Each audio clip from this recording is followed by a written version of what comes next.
what a unique season last year was. And of course, that was lack of a season at all. And we know the challenges that are going to be presented to us in a COVID environment. We're going to talk a little bit about those today. Lots of things on the agenda. We certainly know the challenges that come with being on a Zoom broadcast as opposed to in person as a group. And we want to thank all of you. Right now, there are 50 participants on this call, along with a vast majority of our board of directors are here, and we'll introduce them in a moment. But I just wanted to start, hi Locker, just wanted to start by thanking all of you for being here, showing up, spending your Sunday afternoon with your friends at the Oloa. And know that this is our first run through a live Zoom broadcast. We're filming this today. This will be up on, probably emailed out and have a link on our website. We'll convert it to a YouTube file. And then all you gentlemen and viewers who do not have the opportunity to watch this today, of course, part of your requirements, we'll need you to hop on and watch this video in totality. We got some great guests today. We're going to kick things off with two of our commissioners coming up here in about 11 minutes. But I wanted to talk to you a little bit about our expectations as a board and making sure that we get this season off on a really strong foot. So the first thing I'd like everyone to do is navigate. We're going to walk through Zoom together. What you see here is our gallery view. I need all of you to go up, and you're going to click on these three dots if you haven't already and rename yourself because we are taking attendance. So for instance, let's see, somebody who has not yet done this. Who is on 541-314-2596?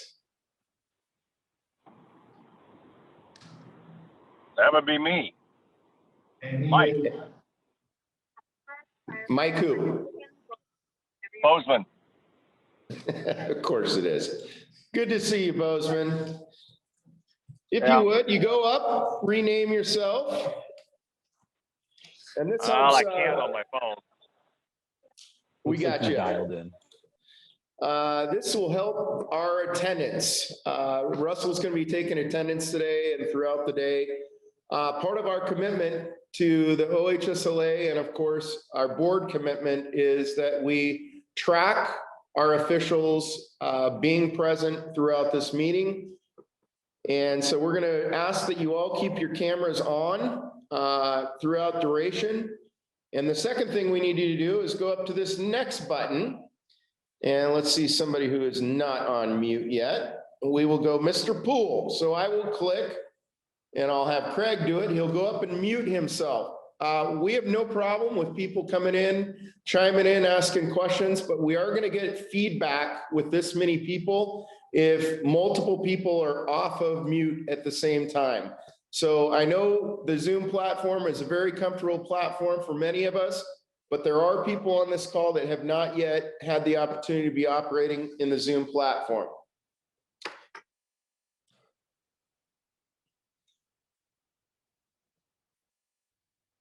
Spice Man, beautiful child. Who is this right down here?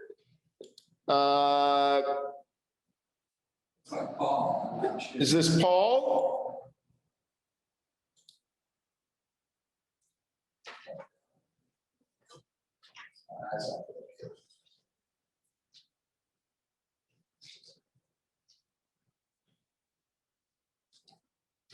Paul, there it is. Okay, good. And who else are we missing on here? Bob will rename himself. I don't think he's a Tyrannosaurus Rex. We got TJ. So Russell, I think we should be pretty good to go. You and I can check periodically through here. Sound good? All right, so hey, what does this look like in a COVID environment? Well, it's going to be a unique season, gentlemen, and we can expect some things to be a little bit in flux, and we'll go through a little bit of those and some of the themes for the year. But we know with COVID, our number one responsibility is keeping the student athletes, the coaches, and ourselves healthy during a global pandemic. We have great news. Statewide in Oregon, and we are a very unique state, all officials are now covered to get their COVID-19 shot under the teachers and those who deal directly with youth under that clause from Oregon Health Authority. So you yourself need to find in your county where you can go get your COVID shot. You're going to more than likely going to do that online on your app on the phone. You're going to sign up for a time, and then you are going to get to go get that COVID shot if you so desire. At this time, our board of directors is not requiring COVID-19 shots. That's not to be controversial or to be passive, but right now we realize that there is limited access to the vaccine across the state, and we're going to do our best to give you some flexibility. However, as a board, we highly encourage you to take advantage of the clause that we have as officials to get your COVID-19 shot. For those of us living in Washington, Brian Kuda, assume we cannot come over to Oregon for the shot. To my understanding, you have to get the shot in the county that you reside, and that's a vaccine rollout. So Brian, I don't know Washington, and I know Bobby Weir is up there. I know we have a number of officials in Washington. We need to check into, and Russell, let's make a note. Let's check into the Washington parameters. For you in Oregon, though, you are cleared right now. We know that there's probably going to be a lot of schedule changes. For anybody who's followed any sports at the collegiate or pro level, what do we see each day? Suspended due to COVID, exposure due to COVID, no practices, team is out for a week. And we had a firsthand experience with the Lake Oswego football team 2 weeks ago, where a couple kids had exposure, and it took their group out for the entire week. We have to mentally walk into this season knowing these are going to be some of the dynamics that we're facing. The good and the bad. The good, we're going to be back on the field officiating lacrosse. The challenge, it's a 5-week period of time, gentlemen. This is an extremely short season. We're going to start on Wednesday, April 14th, and all businesses concluded the week of May 20th. There is not going to be a state championship this year, but rather conference tournaments. So your opportunity and the things to aspire to is to run conference tournament games. The assigners will touch base with you a little bit on that. We want you, as a board, we'd like you to look at this season as a building block. We know that we'd like to have 2.5 months on the field together. That's going to be greatly condensed. It's going to be a unique season, but we have a lot of opportunities coming up. Where there is crisis, there is always opportunity. The tournaments and number of tournaments this summer has increased. And so there's going to be another number of opportunities for our member officials after the season is concluded to continue your service on the field as an official. With that, we are going to prepare, and I'm going to pull out of this just so I can verify when they arrive. We have our Commissioner Paul Schlesinger and Commissioner Rick Gruen, who are going to join us. I don't see them in quite yet. So they are scheduled for 12:15. This would be a great time, guys, if you have a question to ask it. I see Matt Perna, vaccine questions. If we're cleared and they want to check that we qualify as teachers, what do we present as proof? We will work on a document that states that you are an official great, Coach Gruen, thank you for being here. There, I see you. We will work on a document as an organization that verifies that you are a certified member of the Oregon Lacrosse Officials Association. I got to be honest, I just went in and said I'm an official under the educator's clause. They didn't ask a question. I didn't have to provide any proof or anything. So more than likely, you're going to say I am an official working high school games under the teacher's clause. If you use that, you should be okay, good to go. But for those who have questions or anything, we will prepare a document that you can take in. Rick, thank you for being here. We will wait for Paul's arrival.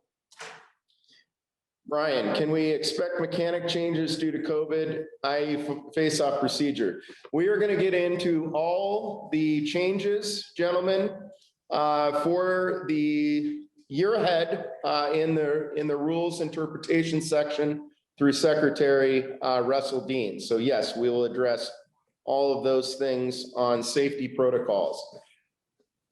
I think as we wait for Commissioner Schlesinger to arrive, a big takeaway, guys, is we need to think about self-preservation. We're not going to be getting in there and having a lot of contact with these young people. You're going to hear about the face-off mechanic, that we are not touching the players any longer. I functionally did this last weekend in Boise, and for the first time running an official league game, MCLA league game. And by 3 minutes into the game, it just starts to feel like a very normal lacrosse game again.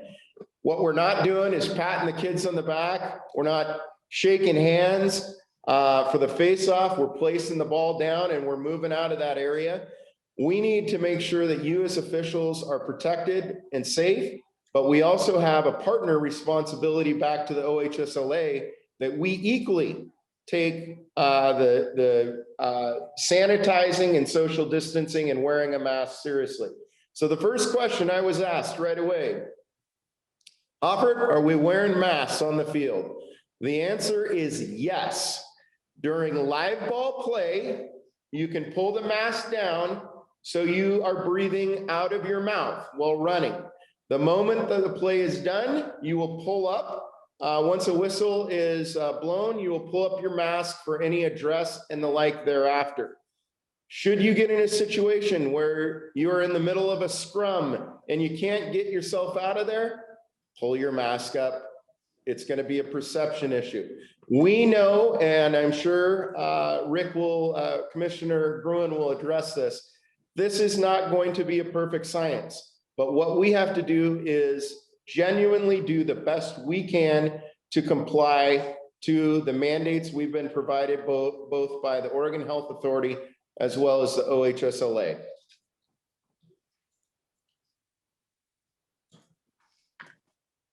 Rick, we're going to get off schedule if we don't go. So are you okay if I turn it over to you without Paul here?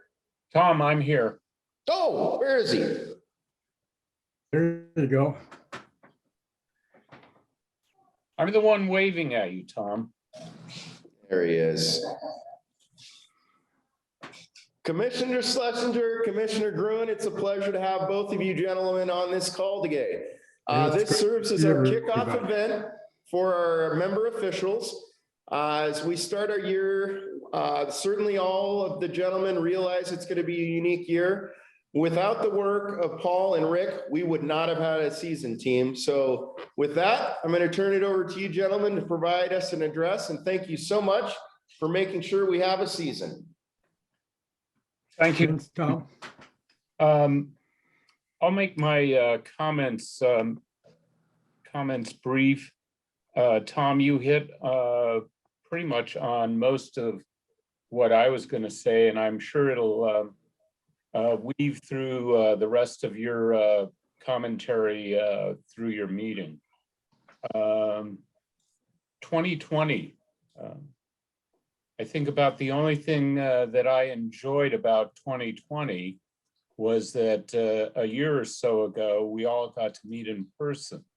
One of the high points believe it or not, and I've said it before and will continue to say it as long as I'm a commissioner and associated with the Oregon High School Lacrosse Association, is our partnership with the officials, the OLOA. Spoken as a past coach,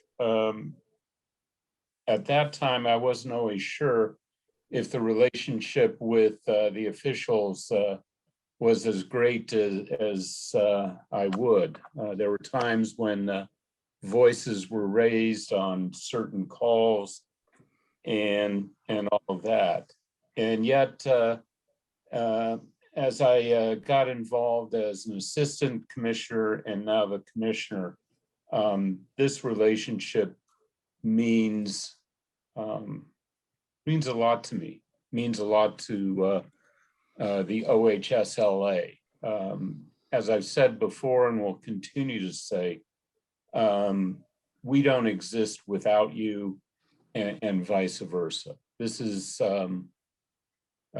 important to me. You've heard me say this for the past 3 or 4 years, the importance of our relationship. And I want to say probably even more so this year. As Tom said, not just Rick and myself, but the officers of the OHSLA, we've been dealing with the 2021 season almost from the point of the 2020 season being cut short. We've been Zooming almost constantly.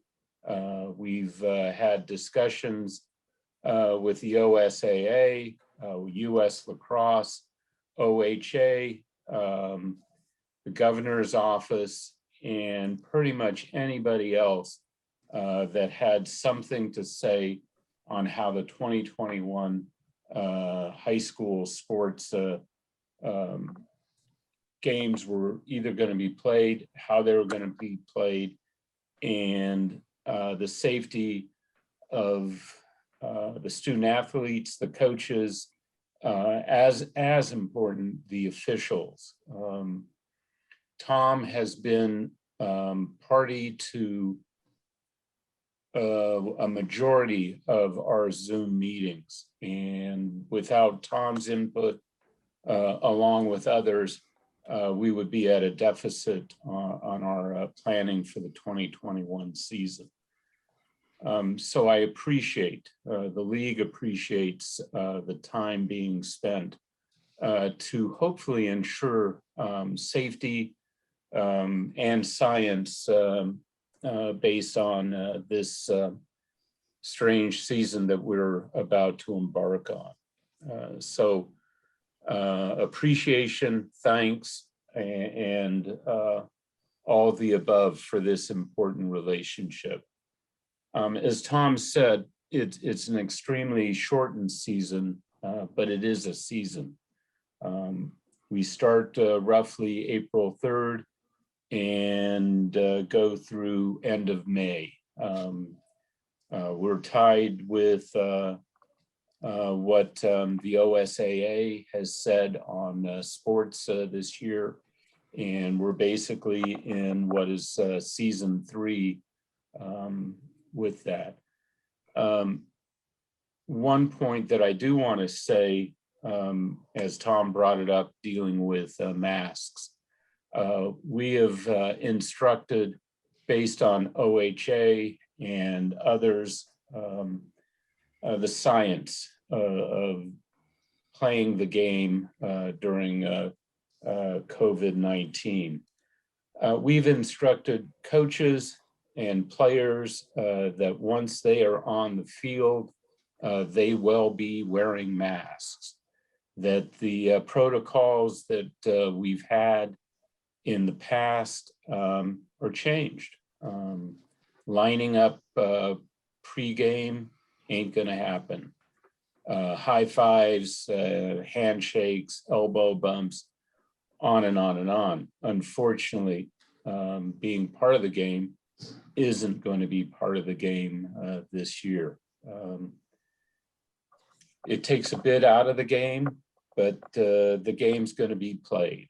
And in my mind, in the officers and the board of the OHLA, that's the important thing, of being able to be out there to provide the student athletes, the coaches, the high schools, a quality product that we've had in the past and we will continue to provide. And that is tied with the officials. It's an important partnership. I sound like a broken record, but that's what it is. And it means the most to me of this partnership. I think that covers my commentary for it. Glad to see all of you. I'll pick on Chris and Craig for 2 seconds. Good looking beards there. They're almost as white as mine, but I've been having this beard since 1976.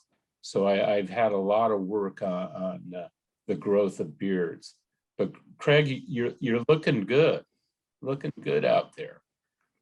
Anyway, thank you all. I'll turn it over to Rick to give you his perspective as an assistant commissioner. Thank you. Again, look forward to seeing you all on the field and looking forward to the 2021 season. Thank you, Tom. Thank you, board of the OLOA for including us on what I see as the kickoff, no pun intended, to the 2021 season. Thanks again, everyone. Thanks, Paul. Hey, hello, everybody. Glad to be here. Thank you, Tom, for inviting me. I think the last time I saw many of you was during the 2019 season when I was still wearing my coach's hat at Lake Oswego and having retired from coaching following, I guess we're still reigning champs from 2019. Maybe without a state playoffs this year, we'll be reigning champs for 3 years in a row. But anyway, I am happy to join, come back on the board again. And let me give you a snapshot of what the season will look like this year.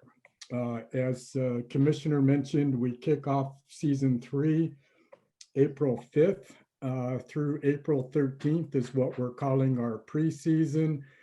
Something new this year that you may or may not know about yet, we have authorized a scrimmage, which will give you all a chance to get on the field and our student athletes to get on the field. This is a non-counting game. It will have officials. Any team that wants to participate in one scrimmage, they will set that up through our website and it'll go through assignments by you all. And there'll be one team will be allowed to host a max of just the one scrimmage, kicking into April 14th, which is our regular season. So we are going to have 8 games. And this is still a work in progress. As Paul mentioned, we've been meeting regularly. Where it stands today, gentlemen, is we are having an 8-game regular season. Teams within a conference that has 5 teams, so like the Pacific Conference or High Desert, they'll be required to play a minimum of 4 conference games. Then they'll be able to schedule 4 non-conference games. In the metro area where we have team conferences with 6 or more, there'll be a minimum of 5 conference games required, and they'll be able to schedule 3 non-conference games. So that'll be the 8-game maximum, 5 and 3 or 4 and 4 as determined by the size of the conference. Our postseason will kick off then on May 13th.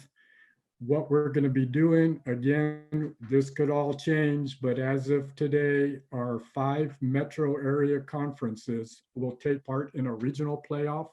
This will be a 16 team bracket, and any team not participating in a playoff. So maybe the high desert and another conference to the south will end up being able to schedule a smaller regional playoff format, but we are guaranteeing all teams in the postseason from May 13th to about May 20 a maximum of 4 more games. So if you're in that 16 team metro bracket, there'll be a winners and losers bracket. So if you, as you continue to win, you'll move on to the semifinals and the finals of the regional playoff. If you lose, you'll go through the playoff bracket and get your 4 games in. If you're in a conference that is not participating in any type of postseason playoff format, you'll just be able to schedule 4 more games. So that'll give all of you guys through the season 12 games for our teams that are viable. We did lose a number of teams due to COVID. I think we've lost 3 or 4 teams. Can't remember now who they all were. What was it? Churchill was one, maybe LaSalle is another. Oloa and Southridge have co-op together, so Oloa will be playing under the Southridge banner. And I think there's one more, but it escapes me right now. Anyway, that's what our season looks like. I think we've done a tremendous job working with Tom and the board and our partners to get the season ready to go here in a month. We're less than a month now. And we'll just be playing it week by week. If anything changes, we'll adjust. We've definitely learned how to do that over the last number of months. I think this is our 3rd or 4th iteration of a schedule, right, Paul? 4th. Anyway, that's kind of where we're at. Looking forward, I know all the coaches, we had a big coaches rep meeting last week. We brought our 16 or 15 coaches reps in. They're all ready to get going. They're really looking forward to having you guys on the field, which then signifies it's the start of a lacrosse season. Whatever it looks like, however short it might be, they're ready to go. And I know as a board, we're ready to see them turn loose. It's been a long, tough winter for you as well. And can't say enough and appreciate the support we've gotten from the board. And also to mention Brian Platts, who's now stepping in to help us with our website and with our scheduling, taking over for Peter Adamson, who's traveling. Tom, I think that wraps our formal bit up. And if there's any questions, we're happy to answer.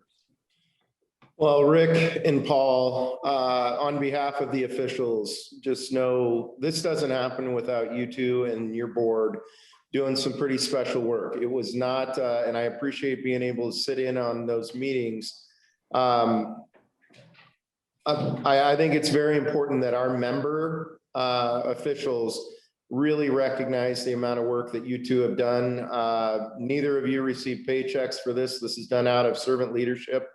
And Rick, it is fun to see you as a 3-time defending state champion now. Paul, that's got to hurt you as a Lake Ridge man. But I'll tell you what, in all seriousness, you gentlemen have done a great job to keep us lined up. And many sports are not rolling out a season this year. And we're very, very blessed and fortunate to have you gentlemen working with the Oregon Health Authority, working with the OSAA, and member clubs to make this season happen. I do believe the 4th team, by the way, Rick, you were looking for was South Salem High School, has confirmed they are out. Correct. So we do have a little bit of a compression of teams. of course, from a league perspective, it's challenging because once those teams fold, they often do not come back. And so the work that you guys are doing to make things happen, just know that this association very much appreciates you both. And we're here in service and partnership, and know that we will be taking care of the things we need to make sure the COVID environment is safe as possible for your student athletes and coaches. And we'd appreciate the same respect back for our member officials. Of course. Thank you, Tom. Tom, one last thing. Again, thanks. Capital letters. It's that partnership. There are a few things that I'm going to miss during this abbreviated season. And I'm going to wear a Hawaiian shirt today in honor of the Fritz Hayes Classic. That for the past few years, that's been an enjoyable afternoon of lacrosse, made even more so on the competition of officials wearing Hawaiian shirts during those games.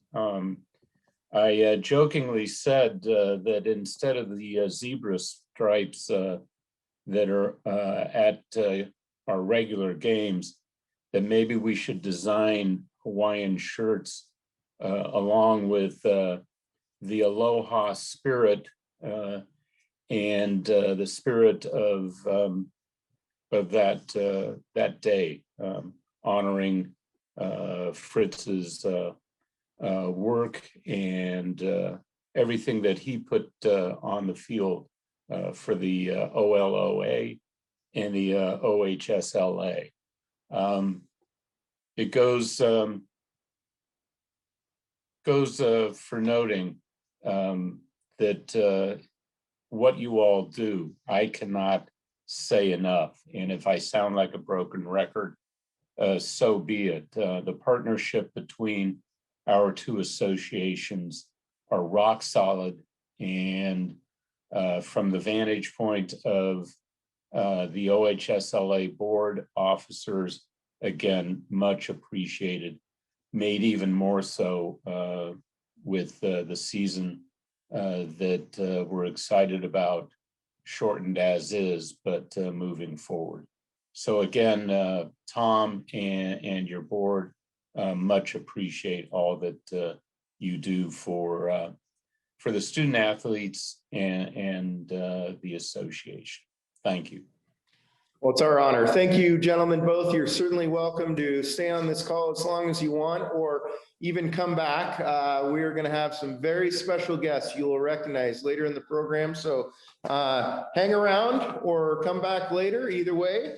But thank you both for your service, and we look forward to doing our part to make the season great. Okay, gentlemen, we are going to introduce a very special group of people. And as you gentlemen likely realize, this season, all the work that is outlaid to be officials within this association is taken on by a volunteer group that you appoint and elect, and know that we very much are men of the people, and our board, it really makes all this stuff happen. And so I'm going to add them onto our speaker thing so we can start recognizing them. Give me a second, because this is, I got to scroll through three pages of guys. There's Verding. Let's see.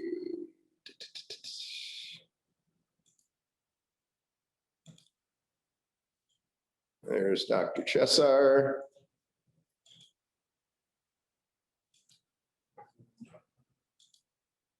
I'm sorry? And then everyone else is here? Neil's got a family issue. Okay, so let me do this. We're going to use our technology to our advantage here.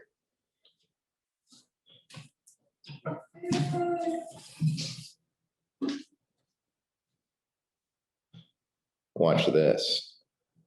Yeah. That right there, folks, is Mr. Mike Brooks. And Mike does a wonderful job representing our gifted officials down in the Eugene and Southern Oregon region. Let's zoom in here. Hey, 6 feet, socially distanced. This is Mr. Russell Dean right here. Russell is your secretary. And advertising the rule book, I see. Mr. Dean, thank you for all your work. That is Mr. Don Huber, your past president, and really the reason many of us are here and involved in this sport. Thank you, Don. That's Lacey, mascot for all officials. That's Mr. Tom Johnson. Tom represents the high desert area. Oh, that's as far as it's gonna let me curve. Okay, Locker, you gotta come in a little bit. Next up is Locke Chandler. Locke is right there. Locke is your organization secretary. Does a lot of behind the scenes work along with Mr. Dean to make sure we're compliant in getting all of the financials taken care of. Locke, thank you for your service. Treasurer, what did I say? Secretary. Locke's your treasurer. Russell's your secretary. On the call with you are 2 remaining board members, along with one we're missing. I'll touch base on that in just a moment, but Kyle Verding. Kyle serves as the representative up north, a member at large. And Dr. John Chessar is also there. John is up north as the VP. Gentlemen on the board, thank you all for your service. We are a pretty cohesive group that enjoys doing what we can to make sure that our season is enjoyable, is safe. The mechanics behind the scene are all taken care of. So hopefully you, as member officials, just get to accept game assignments, head out, get some good exercise in, and then know that you're going to get a paycheck once or twice a season. And I should probably note, this season, you're getting 1 check at the end. So for those of you who are used to dividing up the season in half for a little sugar halfway through, there won't be a halfway through. We're 5 weeks all in. So 1 paycheck at the end of the year. Now something we're really excited about. We are going to go and introduce all of the membership. We realize as directors that most of you haven't seen each other in quite some time. We know some of you have been able and fortunate to work some of the regional tournaments, but the vast majority of us have not seen each other in the light. So what I'm going to do is put us into gallery mode. I will just call your name, and what we'd like you to describe is your name, the region you serve in, your years of service as an official, and what motivation and interest you have in the sport of lacrosse and why you join us as a member official. So with that, I'm going to remove spotlight. We'll go into gallery view. And let's start with Mr. Don Lindsay. All right, well, thank you. I had to take you off mute. So I believe I'm in year 5. I'm coaching currently and splitting time as an official. This is my 2nd year of having to put my coach's hat back on. It will be my last year of coaching. I currently coach at Sheldon. After this season, I'll take my coach's hat off, put my official's hat back on full time.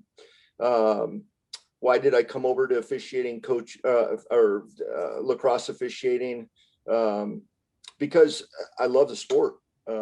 It's a fun sport to be a part of. I've been a longtime football coach, been asked many times to officiate on the football side.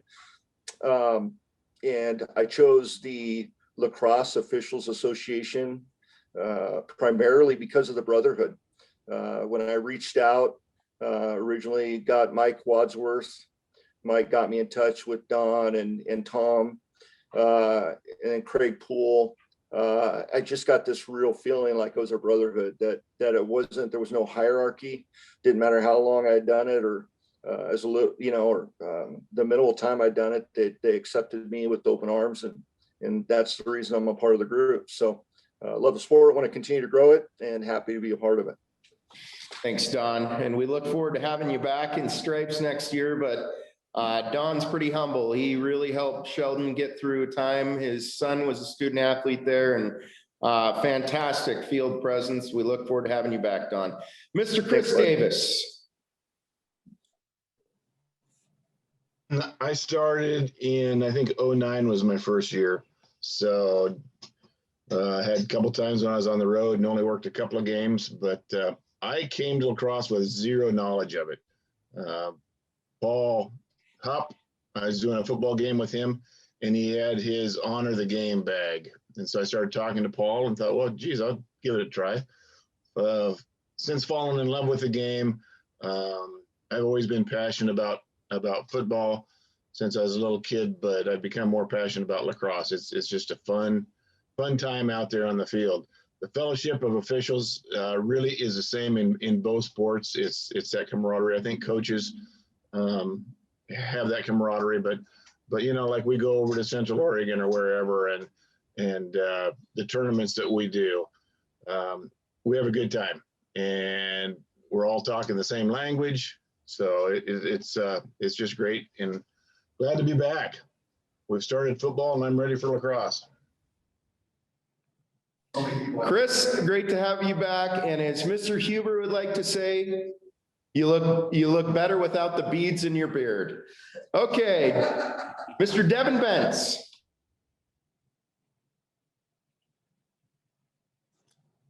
Awesome. All right. My name is Devin Bentz. I have been up in the Portland region for, I think it's my 4th or 5th year. And I started playing lacrosse up in Linwood, Washington, actually, and finished in high school with Bothell. And I was officiating basketball down in Portland, and I just wanted to get involved in lacrosse. So I reached out to Don and became an official, and I love this association. The camaraderie and brotherhood is, unprecedented. And, I love working with all the guys and just how much fun we have on the field and just the exciting aspect of the sport of lacrosse.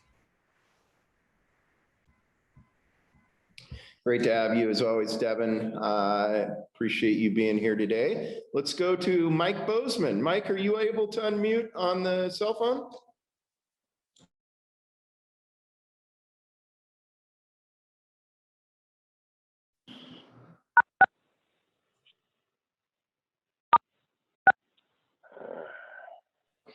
And we hear you, Mike. So if you'd like to introduce yourself. You can't hear me? We hear you loud and clear. Perfect. All these different Zoom platforms I have to use even at work, it gets a little tricky. Yeah, Mike Bozeman. I over in Hermiston. Hermiston is now in the Washington Association just because of budgetary stuff. How I got involved with lacrosse was the kids were playing it and they didn't have any officials, and so I volunteered. I like it. I love the camaraderie that everybody's talking about. Tom, you and John, Sky, and Fred, what kept me going with it is just the camaraderie, the mentorship, and willing to pull us along a little bit to help improve our game. So I'm kind of looking forward to the season. I'm not sure how much I'm going to get to be involved with this season with my job currently right now. So, but we'll see what happens. Well, Mike, it's great to have you. And Mike's been a longtime member, really covered the Hermiston area when many of us were driving over for games. Pooley, you remember those days. Let's go to Brandon Merrick, please. Hello, gentlemen. I played lacrosse all the way back in middle school.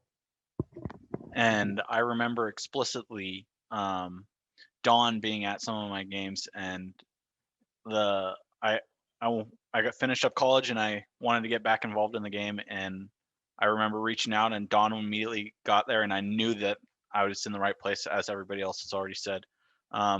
So again, this is my fourth like official season, would be 5 if we didn't have last season. Previously, I've been out of the Portland area, but I have recently moved out into Sun River, so I will be working the high desert, and I look forward to meeting all the gentlemen out here and working with you. Thanks, Brandon. Congrats on bolstering up our Ben crew. We will miss you in the valley certainly, but the Ben group gets stronger and stronger. Mr. James Just. Oh, there. You have a nice I'm beard. James Just, and I started reffing in 2010. But I've been a lifelong fan of the game. One of my earliest memories is going to a Hobart College lacrosse game when I was 3 years old. By the time my kids were playing in high school, I wanted to find a way to keep lacrosse in my life more, so I became a ref. And I just think life is better with lacrosse in it. It most certainly is, James, and we very much enjoy having you in this group. Thank you so much for your contributions. Let's go to Mr. Dave Schultz. Dave Schultz from the High Desert. I also coach at Summit, coming up on, I think 13 years for both, off and on the officiating. There was a year or two I think I missed. Tom will fill you in, but look forward to this kind of weird season, the way things are going to go. I'm not sure how available I'm going to be because I think we're all playing at the same time over here in the High Desert, but looking forward to getting back to normal next year for sure. So thank you.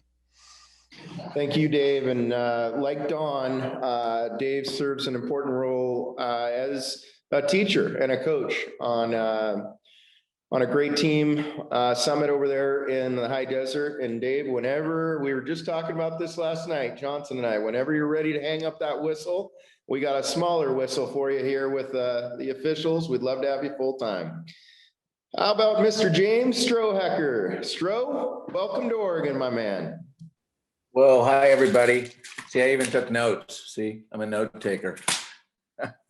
Thank you, all your teachers, for your service, by the way. I've been officiating since the Pleistocene era. So frankly, you know, when dinosaurs roamed the earth, I'm a multi-sport official and have been doing also football and junior college football. I cut my teeth and learned down in Northern California and was a board member of the Northern California Lacrosse Officials Association down there and in its infancy as we grew.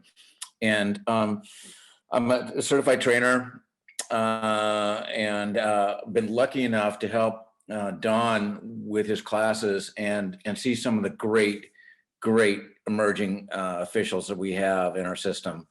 And to all of you that have been in the classes, thank you for your time, your effort, your studying, your listening, and your patience.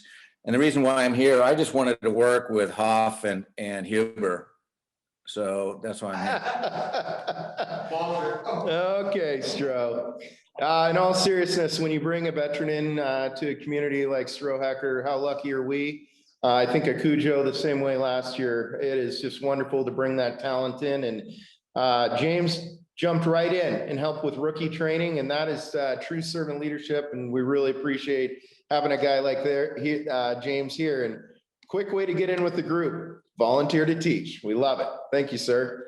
Let's go to Austin Bosworth, please. Hi, everyone. I'm Austin down in the Eugene area. I got into officiating when I was in high school doing youth officiating in the area. Grew up here in Eugene, and I love the sport. Was introduced to it by my dad, Tom Bosworth, who I'm sure a lot of you know. You know, I was an official member of the Oloa starting last year. So finished up college, moved back to Eugene, and wanted to be involved. So jumped into the Oloa, and I'm excited to be here. Excited to continue building lacrosse IQ and get those kids back out on the field. Really excited to be here. Thanks.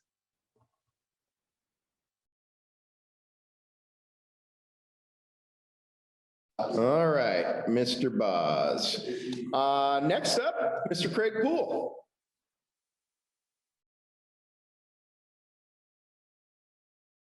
You are on mute, Craig.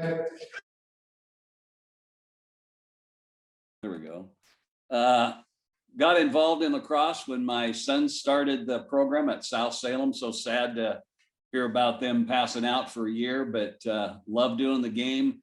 Love trying to create an atmosphere of success for officials, players, coaches, table people, fans. Love teaching the game. Been doing it for 15 plus years, probably done a lot of games and had a lot of fun, and that's why I'm still doing it. And look forward to helping on the field, where all we're doing is we're trying to strive to do that perfect game, and it's never happened yet. Amen on that. And a number of us were fortunate to have Craig mentor us through our early stages and continue to mentor still to this day. Truth be told, Craig, we award our 500 game people each year. And Craig is somebody who is far over the 500 games. However, Craig took a little time up in Washington. So we got to combine those lists. And he, according to Craig, he can't find the game count up in Washington. But boy, I sure know a lot of coaches that can prove he was there. So Craig, thank you for your service and your beard. That is pretty epic, my man. That beard is for skiing. It will be coming off. All right. Let's see. Next up is Mr. Ryan Newman. Can you guys hear me? Am I good? We got you loud and clear, Ryan. Perfect. I'm mobile, so it's a little weird. My name is Ryan. This is my, let's see, 2007 to now. So what, 14 years? If I can do math. I was looking for a third sport to officiate. I'm a multi-sport official, volleyball and basketball for nearly 2 decades now. As I was looking for a third sport, I found lacrosse. I tried it out for a season and fell in love with it. The brotherhood from all the officials that I've had a chance to work with has been amazing, and watch the sport grow and flourish in the state has been a sight to behold. So, Ryan, great to have you on. Thank you so much. Mr. Scotty Weir. Hey everyone, my name is Scott Weir. I've been officiating, I think it would have been 6 years last year, so I guess this will be 6 years this year. I got into officiating because my brother Bob Weir, many of you know, and Don Hewer told me I could get rich officiating lacrosse, and apparently they lied. But I do enjoy the group that I get to ref with. And, you know, I've met so many wonderful people in this. And one other thing I'll say is, just so you know, Tom, I'm presently getting over COVID. I've had it about a month ago, and trust me, guys, you do not want this. So make sure you take care of yourselves, and use the protective 6 feet and the mask, please. Thank you, Tom. Thank you, Scott. And we will definitely have all of our crews in masks and respecting that 100%. Next up, Mr. Mark Monson.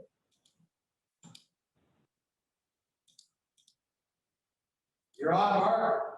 Sorry about that. Yeah, Mark Monson. Scotty and I actually were rookies together, so I thought it was more 5 years, but I guess it is 6.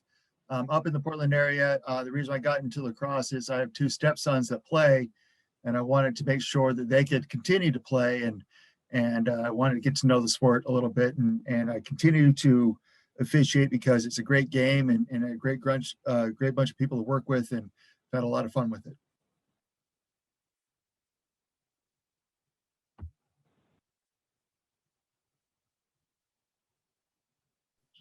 Mark, great to have you, and thank you for your service. Somehow I got all the way at the end of our food chain here, and so I got to keep going back and forth to find myself. Mr. John True, please. Hey, how you doing? John True. I got into lacrosse playing as a kid back in New York in grade school. Moved out to Oregon in high school, and of course they didn't have it out here, so I took a long break and then picked it up again as an adult And as playing an adult, I got guilted into officiating. So, and I love it. This is a great organization, and it's been 2008, I think I started, and I just every year I just love getting back with the group, and it's a hard year, but yeah, look forward eventually getting back on the field. Yeah, John, thank you for continuing to keep your membership active and going through this training. And because we know we are going to get through this. And for many of you, it's just a matter of time before we're going to be much healthier as a state. And we certainly respect where you stand there. Next up, David Christensen. Hello, I'm David Christensen. This is my second year as a registered official.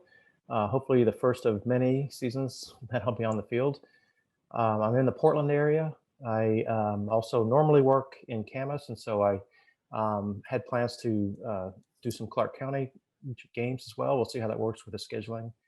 I got into lacrosse because my son was playing. He graduated a couple years ago, and so I'm looking forward to keeping the game going and finally getting out and doing something exciting and real after this last year.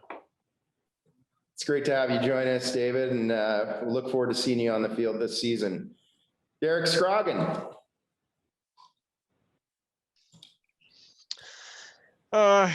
This is my 7th year, I think. I played in college and officiated other sports and just wanted to pick up another sport, and I enjoy officiating and camaraderie and wanted to give back a little bit, and so that's why I joined being an official and stuff like that. So Derek, it's great to have you with us as always. Derek does a lot of tournaments for us, and appreciate you being here. Next up is Brandon Wen. All right. Good morning, everybody. Yes, to me, it's still morning. So my name is Brandon Wynn, and I have been officiating at the high school level for about 3 or 4 seasons. I don't remember. But then I also came from the OYL. So I've been, oh, wow, I'm shaking. I've been officiating in the youth, I don't know, for 4 more seasons there as well. So I currently am in the Portland area, and why I love lacrosse. Well, I played it, played a little bit in college, and I want to continue to grow the game. I coach at my high school currently as the assistant varsity girls coach. And then, so I'm going to be doing things back and forth there because I want to grow the girls game. And then I'm also helping growing the youth game at the boys level. So over here in Liberty. So I'm just a lacrosse nut, and I want to continue to do that. Yeah. Fastest man on the field. And here's one thing I will assure all of you, by far the best dancer out of any of us. No jokes. If you follow Brandon's Facebook page or Instagram, you are going to see some serious moves. This guy can dance flat out. Great to have you, Brandon. Mr. Ian Thompson. I am a new ref. I grew up playing lacrosse from elementary school back in Maryland, and then moved out to Portland and was looking to reconnect with the game. Well, we're looking forward to seeing you apply your craft, and thank you for giving back to the game. I think you're going to find quite a special group of men that you're going to be working with here. Here is certainly one of my favorite dudes of all time.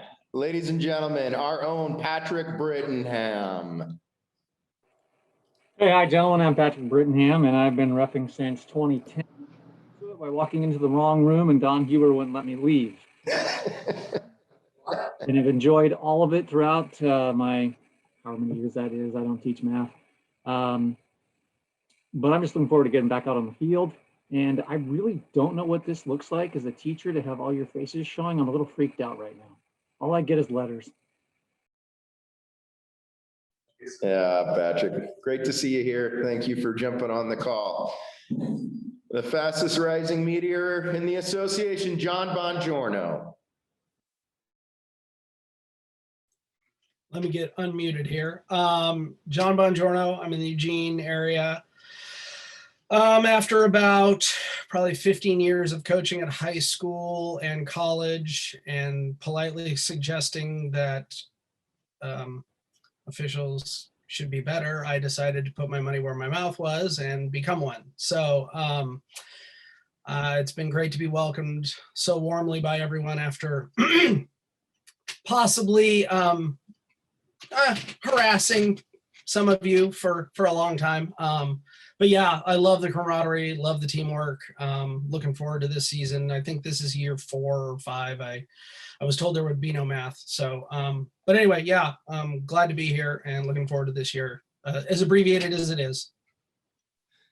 A few of us can tell you stories about what it's like to be sitting on the U of O sideline with Johnny B in your ear the whole game. Okay, John, wonderful to have you applying your craft with the officials group. Thank you. Todd Marshall. Yeah, this is will be my second year. I got into officiating after watching my son play for several years.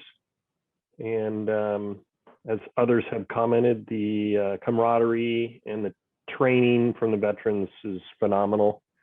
I've really enjoyed the group, and got a little taste of COVID lacrosse during the winter, a couple tournaments, so it's definitely different. And been back on the football field here, reffing the last week or so, but it's good to be seeing games again. Can't wait for the season to start. Thanks, Todd. Appreciate your service, and we're getting fired up pretty quick. Gary Van Zandt.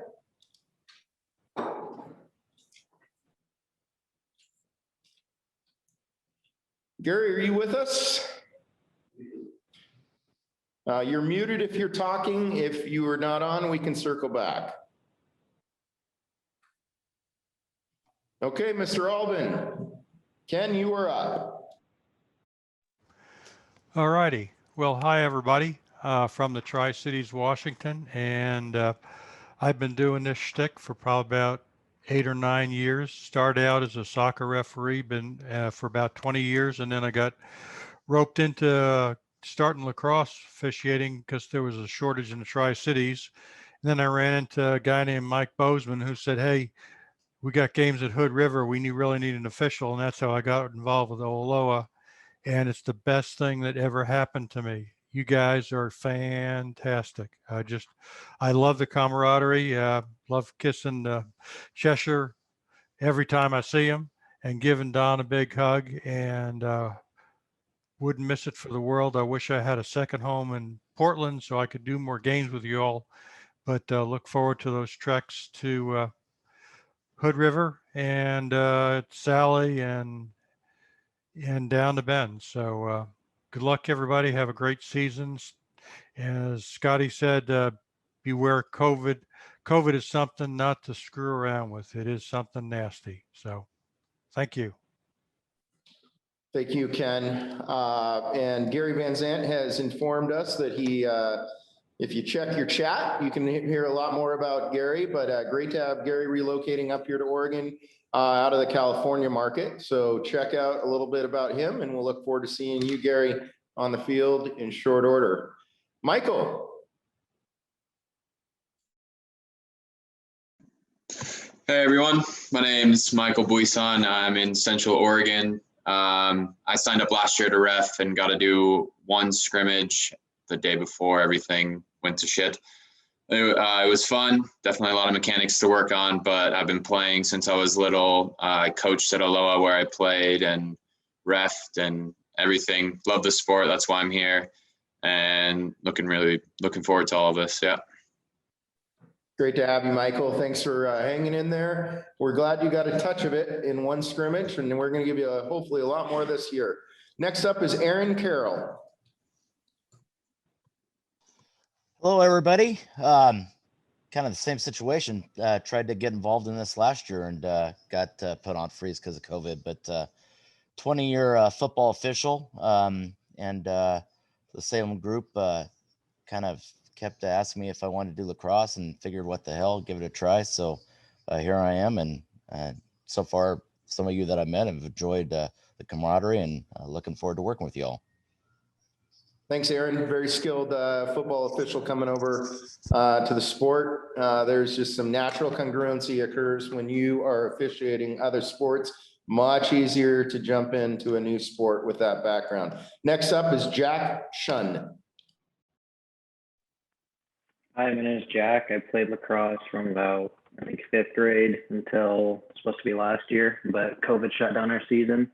I refed youth lacrosse for 3 years, and I want to try high school officiating because I enjoyed it so much at youth level.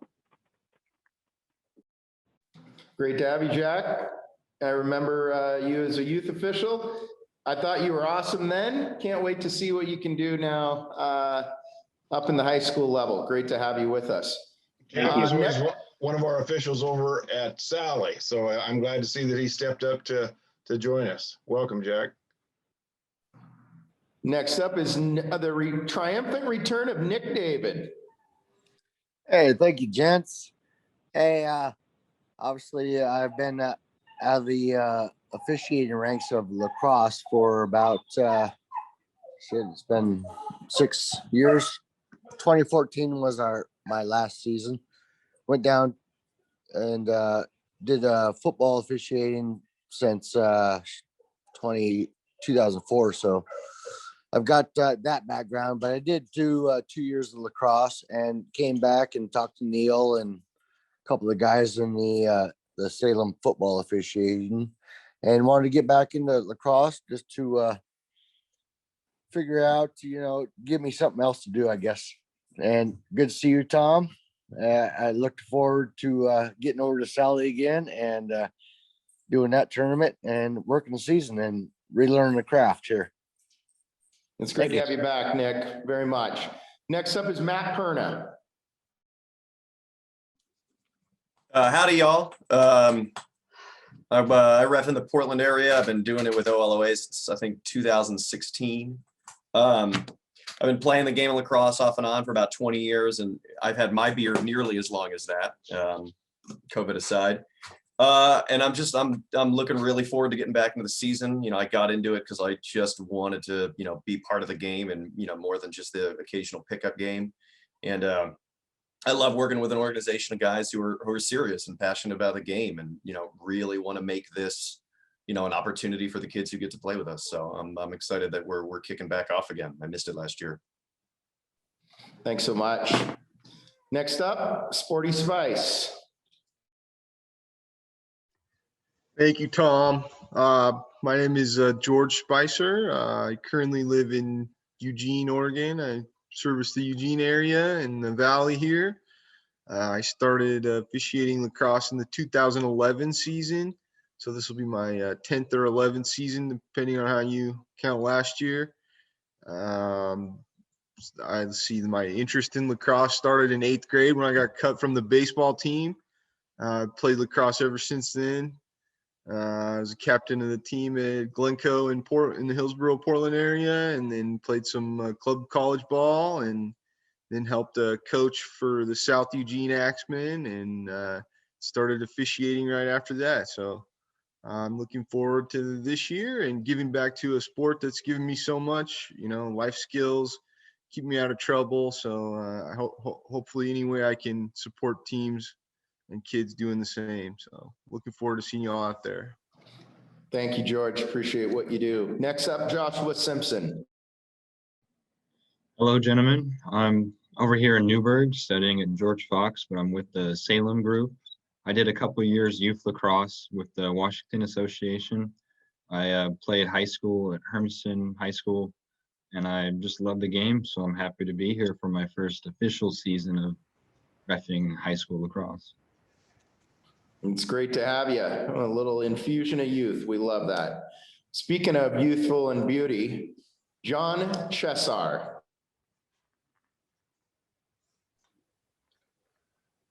Where's the drum roll? Hey there. Hi. So I'm John Chesar. I've been trying to get better at this stuff for a better part of 13 years. I'm new to the board. I'm always available. I'm there to help. Thank you, Bobby, for the opportunity to be on the board. Yeah, I love you ladies. I love the game and miss the hugs and can't wait to get back into it. Thanks. John, great to have you here and thank you for your board service. Next up is Josh Barber. Hi, I'm Josh Barber. My dad got me into, my brothers and I, into lacrosse. My dad played lacrosse in the 60s for University of Pennsylvania. I moved to Oregon in '99. I coached the U of O.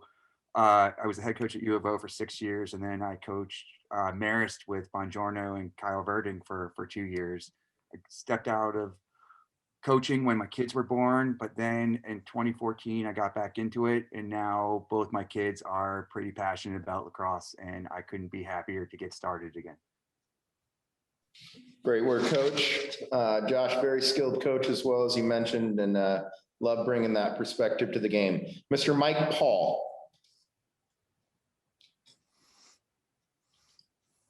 Hi, everybody. I'm here from Bend, Oregon, so High Desert Association. I consider myself still a rookie after a false start last year. I've been involved with youth sports for a number of years in a number of different sports, but I got recruited for lacrosse. And after I got into it, I found I really enjoyed it, and I enjoy everybody that's involved with it, and I enjoy all the support. I recognize a lot of faces from some of the tournaments I've done so far. So I look forward to this year. Thanks, Mike. Appreciate you hanging in there and staying on track after what happened last year. Jimmy Sabara.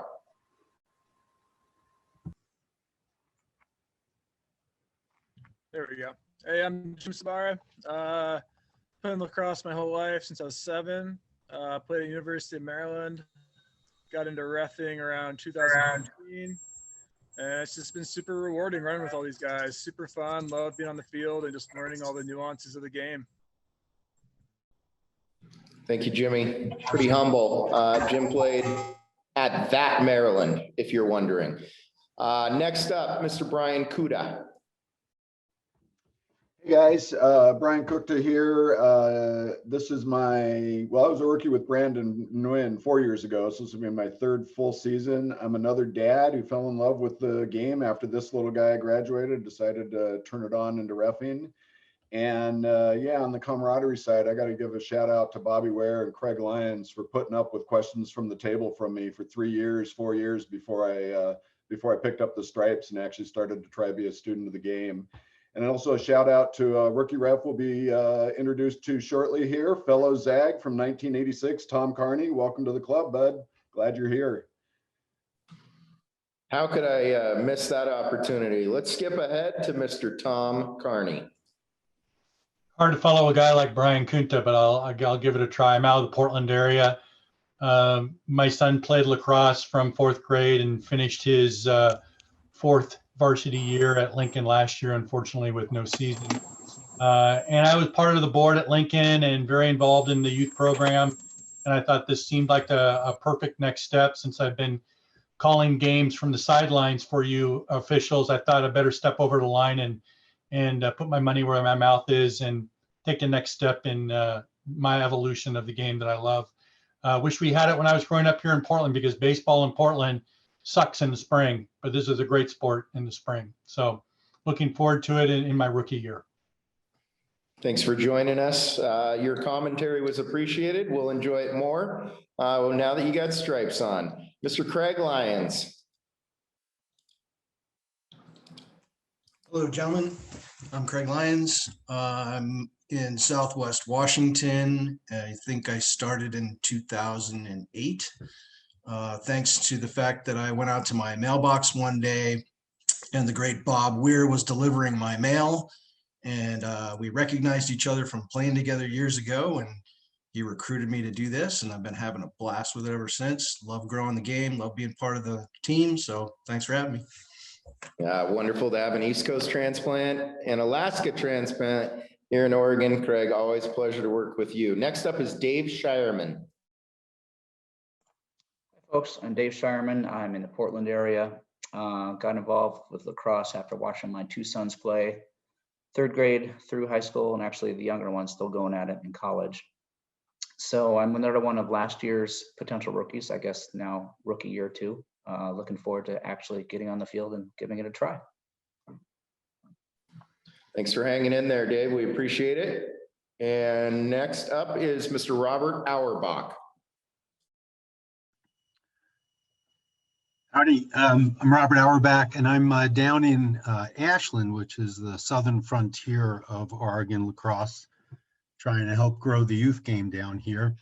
I've been officiating in Oregon since 16, a few years before that in Northern California. Got over 50 years association with lacrosse as a player, coach of youth, and spectator and official, and the game's just been a huge part of my life and my family's life. Love the game. And just to repeat some of the things that you've already heard, when I moved up here to Oregon, the embrace by this association was just incredible. And the brotherhood is probably one of the most significant lasting impressions I have with lacrosse. And just this year is going to be a little weird for me. I'm looking at some ankle surgery probably in June, so won't be on the field, but looking forward to staying connected this year, rehabbing, and being out on the field next year. Thank you, Robert, for keeping certified and everything. And we do certainly hope you a quick and healthy return to the field. Next up, Kevin Campbell. Yeah, Tom, thank you very much. Hello, everybody. This is my 3rd year with the association, 2nd season because of last year out of the Portland area. And I grew up on the East Coast, played all growing up as a kid, and played club ball at Virginia Tech and did some reffing down in Florida. And then I've been in Portland here for about 5 years. And I'll lend my voice to the Don Huber "This Is Your Life" story, because I reached out to Don years ago and just really welcomed me into the association with open arms, like many of you on this call have. Answered a lot of questions, provided great guidance. So, second what so many of you said about the great group we have here, and looking forward to seeing everybody and working again with you all. So thanks, Tom. Great to have you on board with us. Thank Kevin so much. Next up is Jared Mitchell. Hi, everybody. I'm Jared Mitchell. I am based out of Portland, Oregon. I am an East Coast transplant as well. It sounds like there's a number of us here. I guess I'm on paper a 2nd year, but that big old number 1 in front of that has a big asterisk. So I'd call myself a rookie from the officiating side of things. I love the sport of lacrosse. I played growing up. I played in high school, played through college, and coached a little bit back on the East Coast before moving out here, and decided I'd test my hand at officiating. So looking forward to the next many years of officiating the sport of lacrosse. So I hear a lot about the camaraderie here. So yeah, I'm happy to get plugged into this group. So thanks for joining us, Jared. We look forward to it. One of our Sage long-term veterans, Mr. TJ Vandervelde. Hello, everyone. TJ Vandervelde down in the Eugene area. Been involved in lacrosse in a number of ways for a number of years. Played, coached, obviously officiated at a number of levels. It's lacrosse. I'm going to be happy to get back on the field in any respect whatsoever. So good to see all you guys. We'll see you soon in stripes. Thanks for your service, TJ, as always. Bobby Weir. Okay, Tom, you got me? There we go. Okay. Howdy, Bob Weir. Been at this, been in the Portland region for an embarrassing number of years, minus last year. This will be year 17. I've had the great honor and fortune of getting started back in 2003, where my mentors were folks like Fred Zenson, Sky Goodrich, Kent Roberts, and Brian Platts. They were such great influences on me. I hope to pass that along for a couple of years just yet. Thank you, Bob. Appreciate your legendary service. Mr. Paul Stevens. Hello, everyone. Paul Stevens up in the Portland area. Started lacrosse with my son when he started playing, and then coached for a while, and then after coaching decided to go over and pull up the stripes to help this game go along. Love playing this game, love playing with the guys up here and getting to know you guys refs now. It's second year with the association. Thanks. Thanks for joining us. Chris, welcome to Oregon. Me? You guys hear me? You're the one. Yeah. Transplant from Tahoe area. Those who've played probably familiar with Tahoe lacrosse, like tournament and all that stuff. Been doing this for about 13 years as an official. Been coaching for 10, helped start box lacrosse in the area, started 2 or 3 high school programs, bunch of youth programs, played in college, just been involved for an egregious amount of time for how young I am. But yeah, that's it. Was a board member out there too for a few of the teams, the officiating programs as well. And yeah, out in the high desert area. So you guys got me out here for a while unless someone tries to poach me to start a program. So always an opportunity. Great to have you with us, Chris, and welcome to Oregon. Always great to have somebody relocate and learn who the group is. Mitchell Dean, you are up next. All right. Yeah, Mitchell Dean. I'm from the Portland area. I've been officiating for 3 years, I think. I love lacrosse. I started playing as a youth back in the early days of Tiger Youth Lacrosse.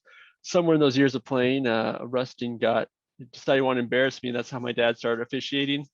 And then when I moved back to Oregon after college, he told me I couldn't come to Sunday dinner if I didn't officiate as well. So that's why I'm here now. And that's been a great time and I really enjoy it. Well, we are looking forward to having you here. Next up is Benji Rothenberg.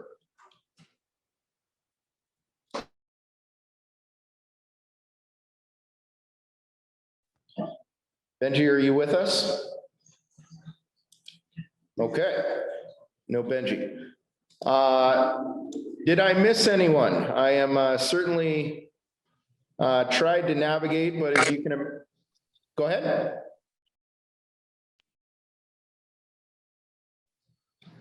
Okay, did I miss anyone? Oh, here comes Benji back onto the call here. Benji should be on now.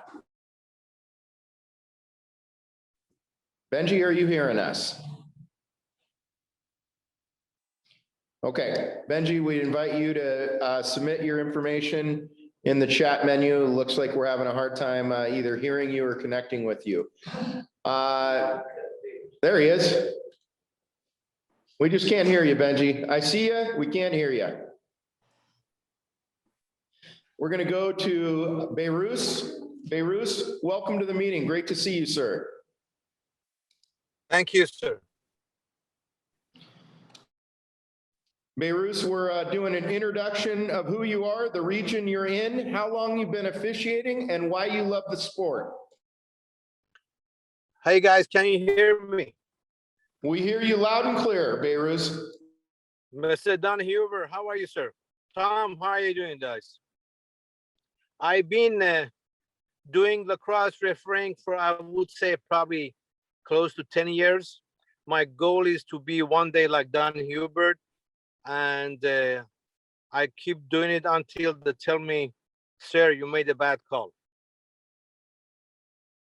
And then great to have you here, Beirut, very much. Thank you. Okay, Mr. Kyle Verding.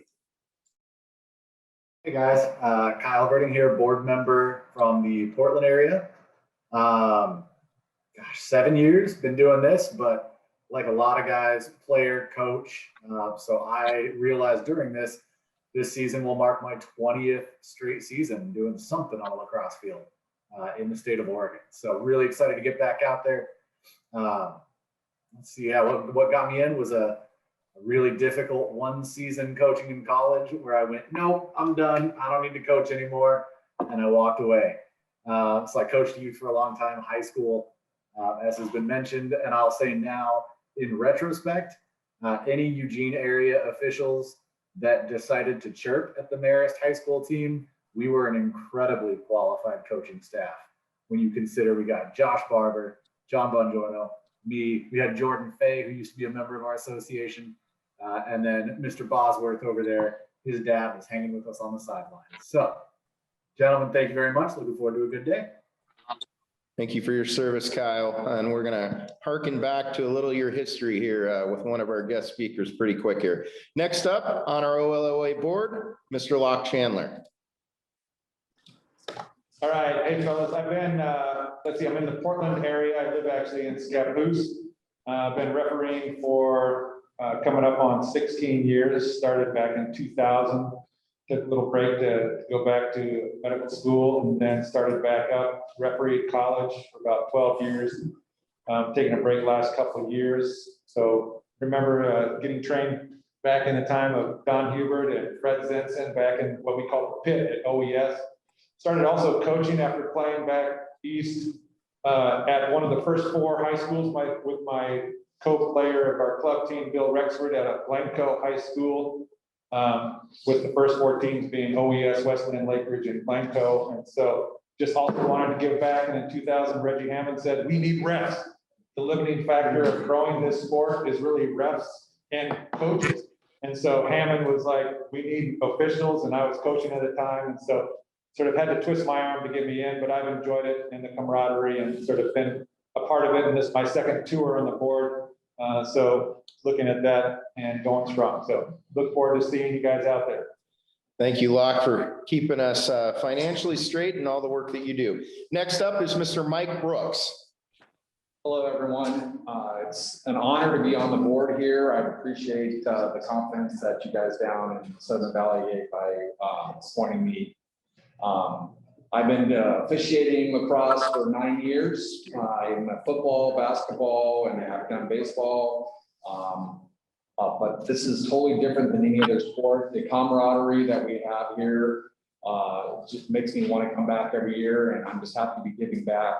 I have moved from the Eugene area down to Roseburg, but I'm going to be coming up to Eugene and officiating and helping out all that I can. Thanks, Mike. Next up is Tom Johnson. See, power seat.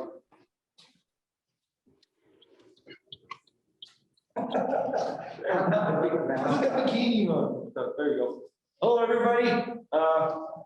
I've been doing this for a number of years, since 2006. I'm not a lacrosse player. I've just officiated multiple sports, basketball, football. Once I became a lacrosse official, which was from another official inviting me to be a lacrosse official. Just love the sport. One thing you hear consistently is the camaraderie and the brotherhood. It's wonderful. I have never been a part of such a great association in all my time of officiating. Thanks, Tommy. Next up, Don Huber, our past president. Well, I know most of you. I don't know some of the guys in Southern Oregon here, though. Been repping 21 years. As everybody knows, I got into this because I heard there were officials groupies. And then my son said, no, you have to do it, Dad, because we need to bring an official in for our new team at Southbridge. And that's how I got into it. Fell in love with lacrosse. Couldn't imagine any other way to spend the weeknights and the weekends. So thank you, guys. And Donnie, happy birthday, as always. Okay, I will wrap us up. My name is Tom Hoffert. I came out of ice hockey, had the opportunity to travel and play competitive ice hockey when I was in my early teens into my early 20s. When you're not on the ice, you're throwing a lacrosse ball around. My father was an NCAA official in the sport of basketball, so I follow a little bit of lineage there. I was with USA Hockey for a lot of years as an official, and then Brian Platts and Jerry Rash grabbed me and said, you got to meet Craig Poole and Neil Reinen, and what's done is done, so blame them. Love the sport very much. and very much believe in servant leadership as we grow older, and especially a message to you, those of you younger in this association. This is an incredible way to give back to the sport. And I'm very blessed to have that opportunity to having played collegiately and then come back and many, many years later, get on the field as a lacrosse official. The gentlemen that you are going to meet on the field are wonderful, wonderful humans. And we are the only team pulling for ourselves to win. And so it's important that we have healthy relationships with each other and really master this game. Gentlemen, we are going to take a 5-minute break. Oh, Russell. I'm sorry. That's why I got my team around me. After Mr. Russell Dean introduces himself, gentlemen, we're going to take a quick 5-minute break and need everybody back on the call at 1:40 sharp. We have one of our first guest speakers coming. I can't wait for you guys to see who we have lined up today. Mr. Russell Dean. Hey, everybody. Russell Dean, I've been doing this for, I think, 13 years. I think Rick Roque, Neil Ryan, John True, John Chester, and I were all in the same rookie class a long, long time ago. My kids, as you met Mitchell earlier, he was one of my 4 sons who have played lacrosse. I got into this because I picked up a stick about the same time my kids did and decided I didn't want to get beat up as much playing against guys who are playing college and decided, you know, hey, here's fresh meat, let's beat him up. And then Paul Vos, who's the coach at Oloa, great coach, great man, said, hey, why don't you become a referee? So I contacted Don. Don trained me, and here I am. So a lot of fun, great group of guys, as Tom said. We're all excited for the season to start up again. Well, thank you, Russell. Thank you to our whole board. Gentlemen, you got about 4 minutes. Let's have everybody back on at 1:40 sharp. Thank you.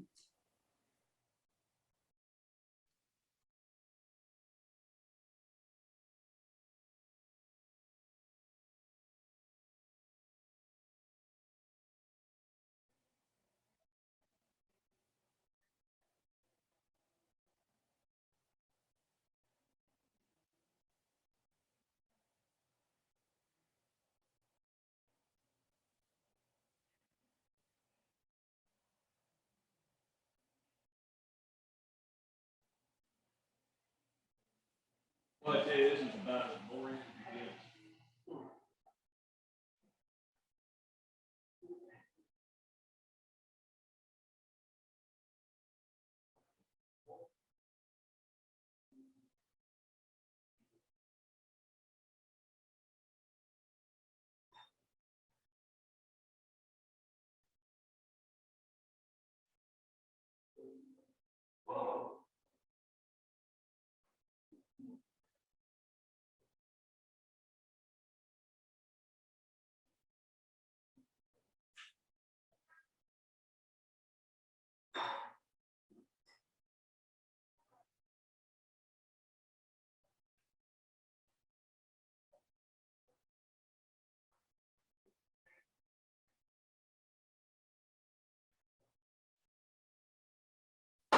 Hey, Tuck, you hear me okay, bud? Terrific. Yes. Thanks for having me. Okay, brother. I'm going to give you a formal introduction in a second, but our guys are taking a little potty break. Thanks for being here. There he is. Tuck. How we doing?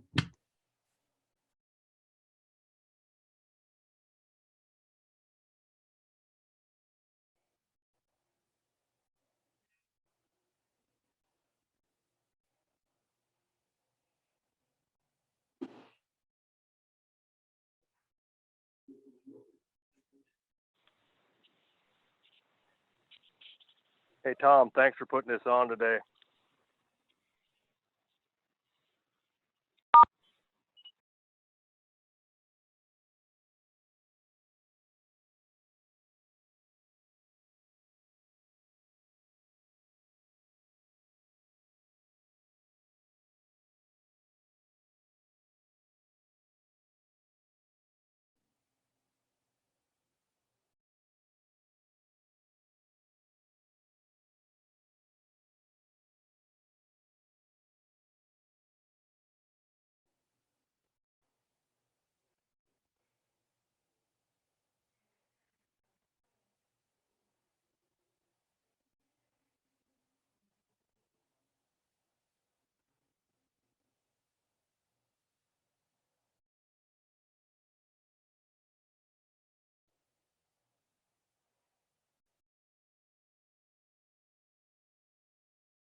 Like Okay, everybody, welcome back. Thank you all. Appreciate seeing everybody back on the call. We have an incredible slate of people who are going to share their perspectives on officials. And one of the beauties of Zoom is allowing people to be all over the nation and have the opportunity to bring them in. I'm incredibly pleased and honored to bring one of Oregon's greatest lacrosse proteges, one of the most wonderful young men you will meet. Not only is he a talented lacrosse player, this is a very special, bright, kind young man who's doing wonderful things. He's very involved with youth. Mr. Tucker Dordevic, you will probably recognize him as number 23 on the Syracuse Orange. Ladies and gentlemen, allow me to introduce Tucker Dordevic. Tucker was a 2017 Under Armour All-American. He was ranked the number 27 overall recruit in the 2017 class and number 9 as a midfielder. He is a 2-time U.S. Lacrosse All-American, the Oregon Prep Player of the Year, 2-time first All-State selection, an Adrenaline All-American, and he had quite a career previously at Jesuit High School. He's volunteers for the Boys and Girls Club. He's majoring in communications at Syracuse. Ladies and gentlemen, 4 games played, 13 points, .667 shooting percentage. He is an inside lacrosse honorable mention in 2020. And guess what? We just found out for the 2nd year, he is on the Tewaaraton watch list. He is a 2-time ACC honor roll student. I'd love to introduce you to one of Oregon's favorite products, Mr. Tucker Dordevic. Tucker, welcome. Thank you for having me. And I appreciate the kind stuff. Thank you. Yeah, I appreciate all you guys having me. And I mean, we couldn't play this sport without all you guys officiating. So thanks again. Tucker, if you would, we'd like to have you tell us a little bit about what makes, in your experience, a great official, somebody you enjoy communicating with, and somebody who is effective at managing the game. So feel free to jump right in. 100%. So when you first asked me this the other day, I haven't thought about it tons. I always think about it in the moments of the game where you might not be too happy with a call or something the official made. But thinking about it yesterday, I think the first thing that jumps to mind, and I think this is kind of cliche, is communication. I know, especially now, with so many rules changing and stuff like that, and especially this year, we're not playing with fans. We hear a lot more stuff, so you can communicate with the official more.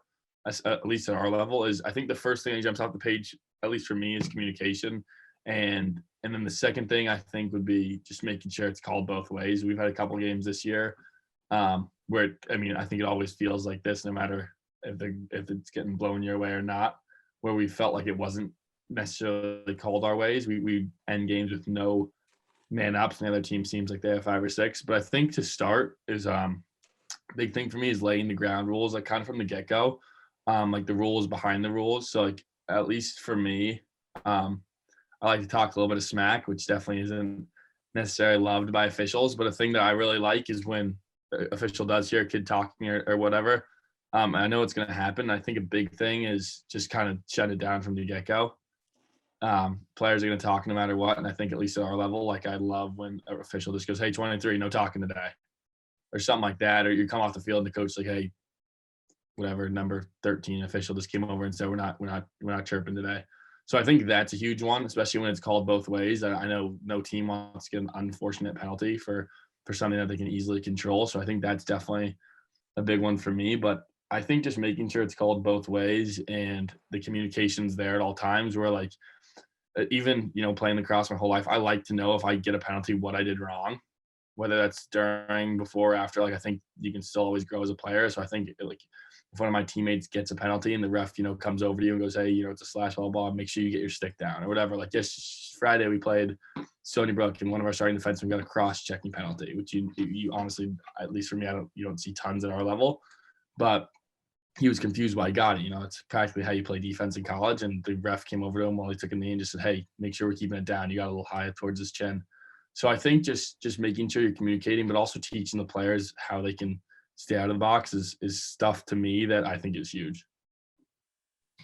Tucker, when you look at interactions with officials, and I know it's quite different from the high school experience to the Division I experience, when you do see an official that you really identified as somebody who is very skilled in the sport, what are some of the attributes that you commonly see with those officials? Definitely. I think a big thing is kind of coming to that communication thing, but I think it's someone that's easy to talk to. I think there's a lot of officials in the game that you try to say anything to them and they kind of shut you down right away, which I don't think necessarily is the right thing to do. I think a lot of times people are there to learn, like they aren't trying to be the bad guy, which can obviously come off as times as you are. But I think being able to have that common ground where you can be like, hey, Tom, what did I do wrong there? Or whatever it may be. Or, hey, sir, what did I do wrong there? Just knowing that like I can talk to you and I'm not trying to talk to the official in a way that's going to give me a penalty and vice versa. Like I think that's something you can also like reiterate to a player is, hey, like I'm here for you. You can talk to me, but hey, tone it down a little bit. I don't want that you talking like you're talking to the other team or whatever it may be. I think that is something to me that's always been huge. I mean, we have officials when we do scrimmages. We had a scrimmage 5 weeks ago.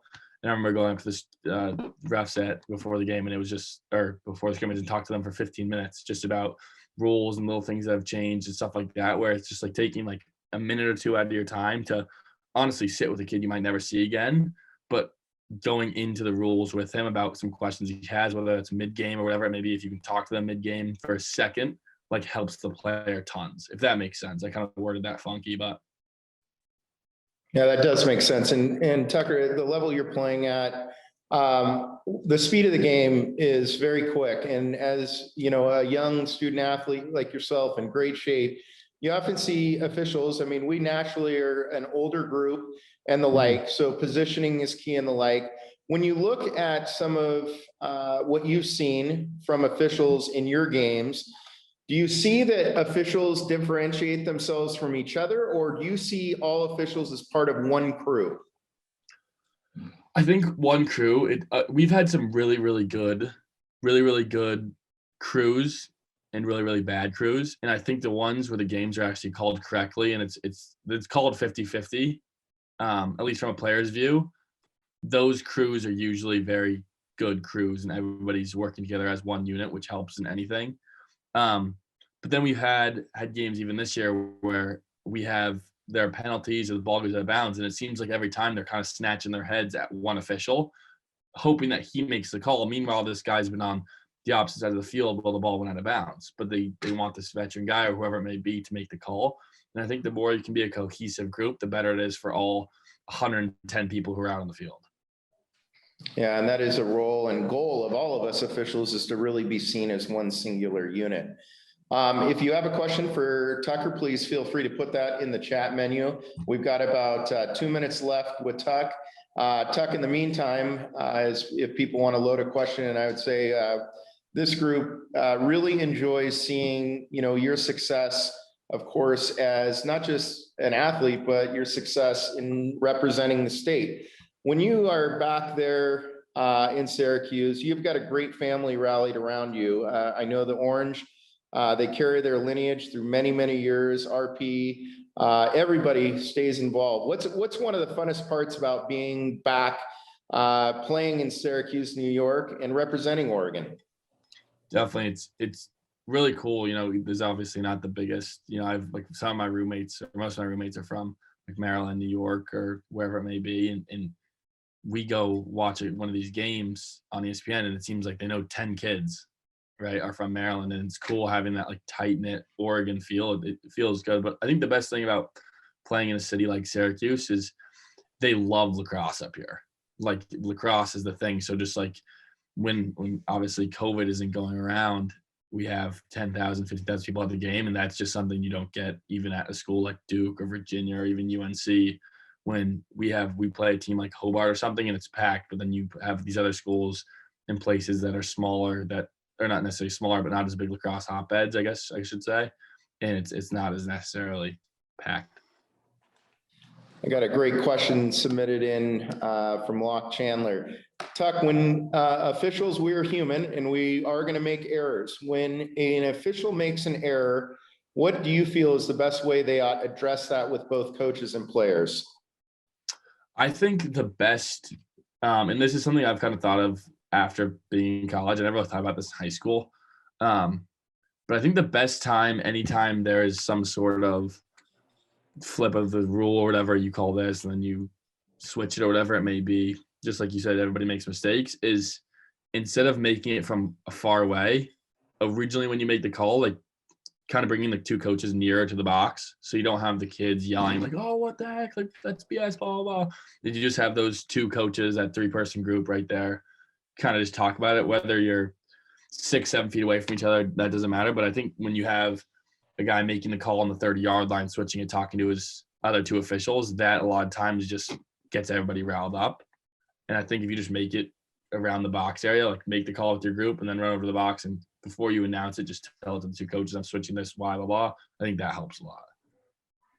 I want to stay true. Tucker is obviously a student athlete, and he committed time to us for 150. He's at 450, of course, his time on the East Coast. Tucker, thank you so much for coming to join us today. Our officials, our entire state are extremely proud of you, and appreciate how much that you keep giving back to the state of Oregon and representing us so well. We take a lot of pride in watching you on Saturday and Sunday mornings, or in the case of last week, on Friday afternoon. So Tucker, we'll look forward to seeing you soon. We'll see you this summer. I'm sure you'll be coaching, and best of luck to you. Thank you on behalf of the Oregon officials, Tuck. Definitely. Thanks for having me. Thanks, guys.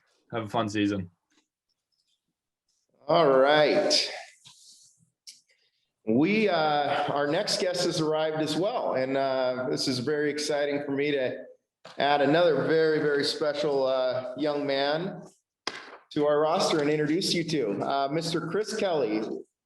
Chris is the head coach at Montana State University, and talk about a program that's had a little bit of adversity. They are one of, unfortunately, those programs that were not permitted to play in the league this year. So Chris has really lost a season and a half. He was able to get in a number of games at the start of last season, but as you can imagine, it's incredibly daunting to imagine losing a full season and a half, and we're disappointed and share that disappointment with you, Chris. I've had the opportunity to know Chris as one of just a great, pardon me, sorry, Lacey. A great coach in the Pacific Northwest. Chris travels everywhere. He is committed not only as a collegiate coach, but also in making sure young people are learning the game. He's got a great deal of respect for officials and understands our role. In fact, he is serving on the board in Montana just to help out, make sure we're keeping officials, that there's a positive relationship between coaches, players, and officials. So allow me to give Chris an official introduction. Coach Kelly, we began playing lacrosse at Regis Jesuit High School in Denver, Colorado, before moving to Bozeman to attend Montana State University. While at MSU, Kelly helped start the club program there, as well as the Gallatin Valley Lacrosse League, now the Bozeman Lacrosse League. Kelly is recognized on the field at MSU for earning all conference recognition in the Rocky Mountain Lacrosse Conference 4 times, twice being named All-American as a midfielder for the Bobcats. After school, Kelly was lucky enough to turn his passion of the game for the game of lacrosse into a career. He has held front office positions with the San Diego Dragons of the MLL and the Washington Stealth of the NLL. He coached at Mokoteo High School lacrosse program up north in Washington, and was also involved in coaching the junior Stealth indoor team. He has helped with the Seattle Stars select teams, as well as Rhino select and elite teams across Montana. And very proudly, in 2016, he was named Coach of the Year in the RMLC, which is our version of the MCLAs out here in the Northwest and Central US. Coach, welcome to this broadcast, and appreciate you taking the time, Chris. Jump right in. I know we talked a little bit about some topics we'd love for you to cover, and so the floor is yours. Right on, guys. Thanks. First and foremost, I'm not that young, Tom. So I've been around the block, as you can tell from that intro. I really appreciate it. But honestly, I caught the last bit of Tucker. It was great. You know, I've worked with him at the OLC and everything else. He's just an awesome kid, and like you guys said, a huge advocate. not only just for Pacific Northwest, but lacrosse in general. Just a really nice guy. So it was really awesome to see him on here. Some of the stuff that we talked about, you know, Tom, was just our perspective as a coach, you know, multi ways, whether it's collegiately, with youth, high school, and everywhere in between, club type of tournament events, as well as regular seasons, and trying to see what, you know, in my perspective, makes a good official and a great official. I think the really big thing that separates anyone in the position is the willingness to come and share their passion for conducting these games safely, first and foremost, but also making sure that the games continue without, you know, pause or distraction, and almost try to meld into the flow of the game. Though there's really big things, and honestly, just the fact that you guys take the time to, you know, I know you get paid, but come on, it's not a full-time career deal for anybody.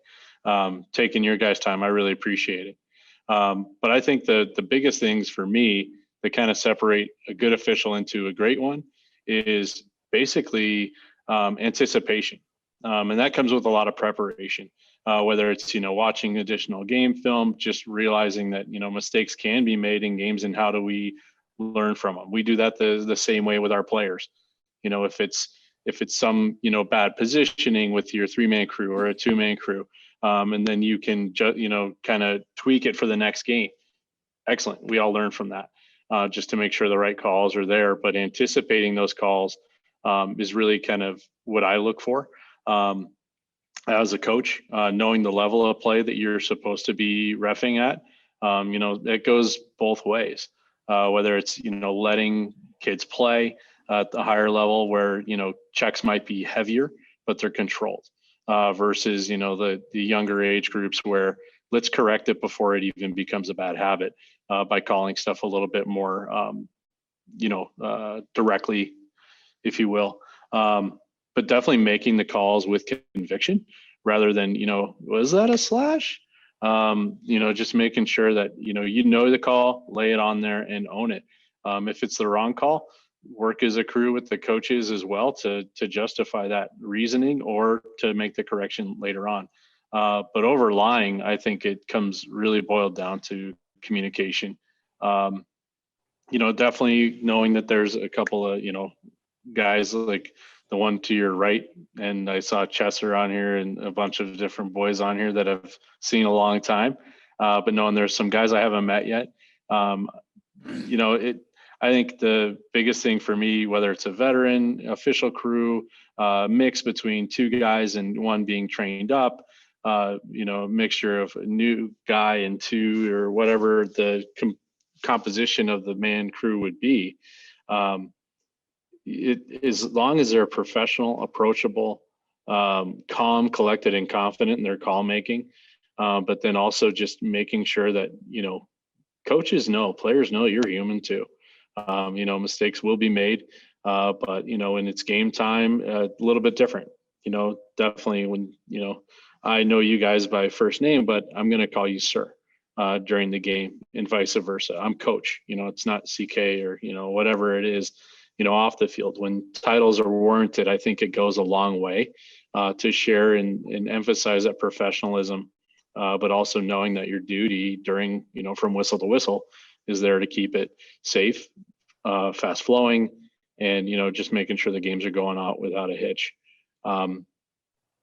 So hopefully that kind of gives you guys my perspective as far as, you know, like what kind of separates a good official to a great official. I think definitely the biggest part of the communication end with me is just constant communication.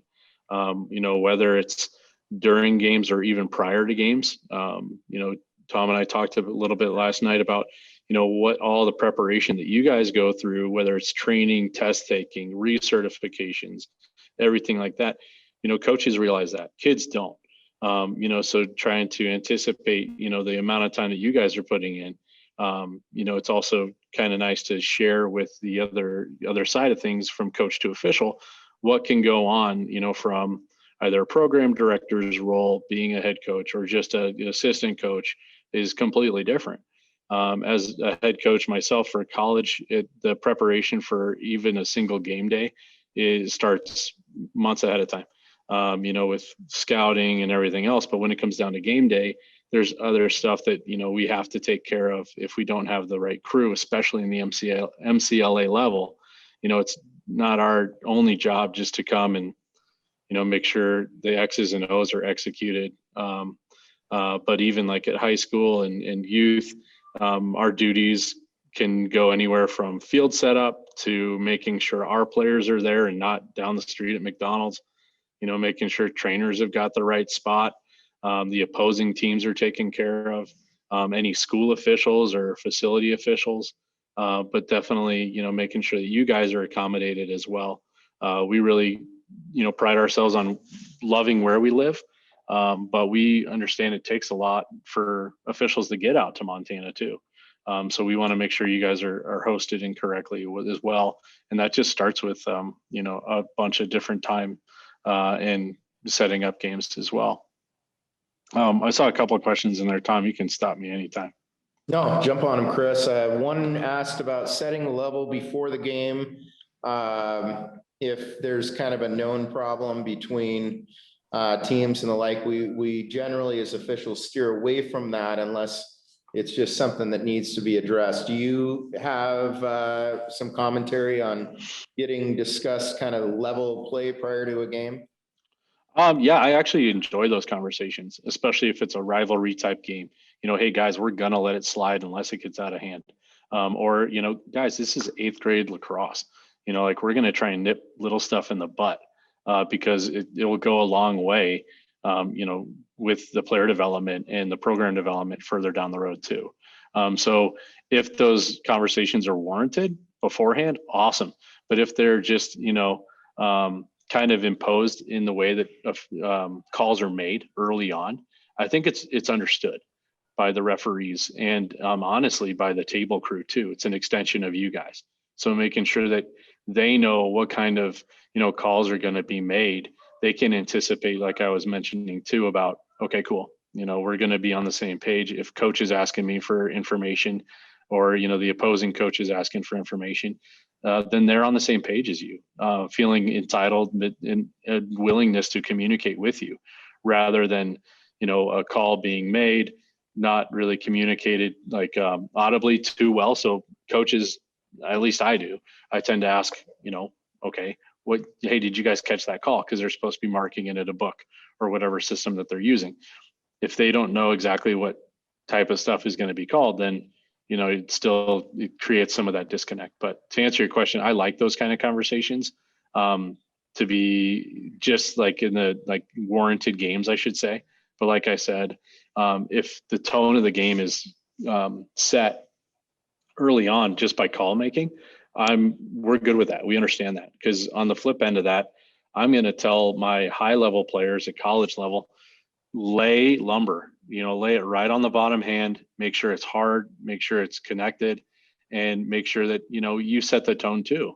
Offensively, get in there, scrap it up, because those are high level games. When it comes down to, youth or high school, I'm telling guys to, play smart, completely opposite of what I tell the college guys, move the ball, be, selfless. And, it just creates the different kind of call atmosphere that can happen too. Honestly, I have those conversations with referees too. Hey, 99 is a lumberjack. Please call him on slashes. I need him to sit at the 45 and understand what I've been talking to him about all week long in practice. Number 17 is a wrap check wizard. He will get stick, but if you need to call a hold, I get it. It just comes with that kind of conversation. Nice answer on that, Chris. Thank you. Great question by Kevin Campbell. Chris, as you know, we have first through, 30th year of service here today. What advice would you give newer officials as they are kind of taking in this sport and first couple seasons on the field? Ask questions too. We always, as coaches, are asking, what was the call? Why was the call? Can we get a call? Are you watching the game? Hey, zebra, just a bunch of different stuff. But, ask the questions of coaches too. Ask the questions of players, especially early on, and maybe it's just questions of yourself. Did I impede the flow of the game? Did I, communicate well with my crew? What could I take away, just like we do from wins and we do from losses? What are those little things that amount to something bigger down the road? So if it's, a kind of a rookie official, if you will, asking questions of the veteran counterpart often, but also having just conversations with coaches. Like, I'm sorry, Mr. Call. What do you think I could do to, do that? And honestly, comes down to coaches knowing that it might not be his call to make or her call to make. It's all dependent on your position on the field. And we have to educate each other.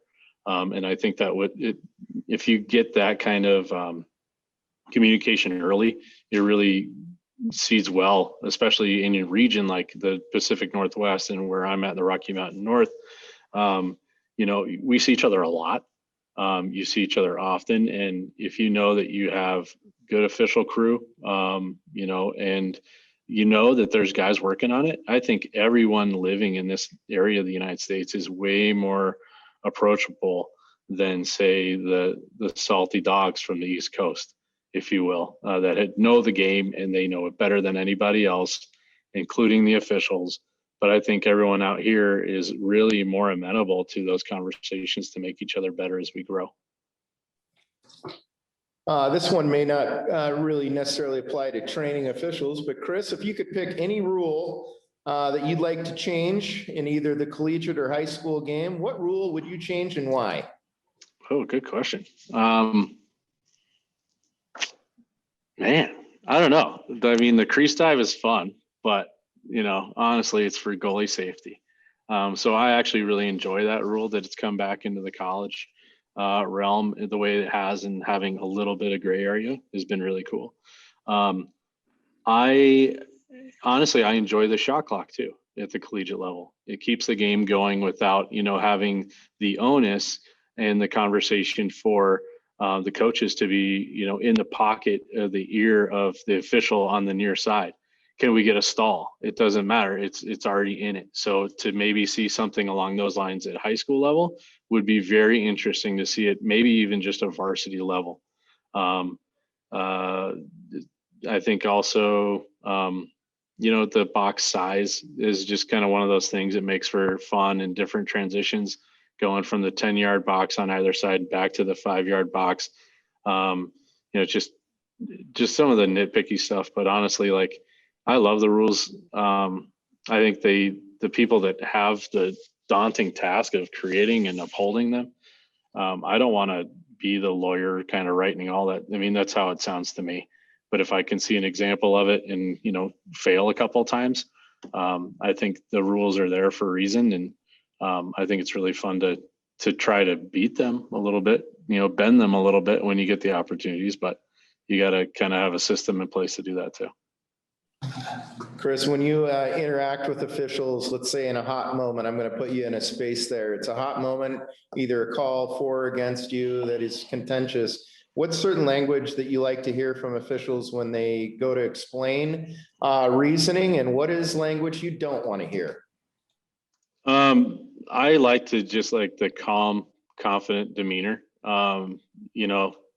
We made the call. This is what we saw. Explain it very quickly and concisely. And usually if I'm like absurdly, like I saw it completely different, what I tell my players is, once a call is made, it's not going to be corrected. Bite your tongue, bite your lip. If you need to take a quick walk to the Gatorade station, do it.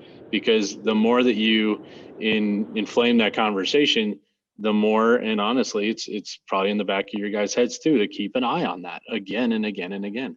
So I tend to try not to get heated. I try to keep my poise, but if my hat comes off, it's usually to just kind of calm myself down, something to grab onto.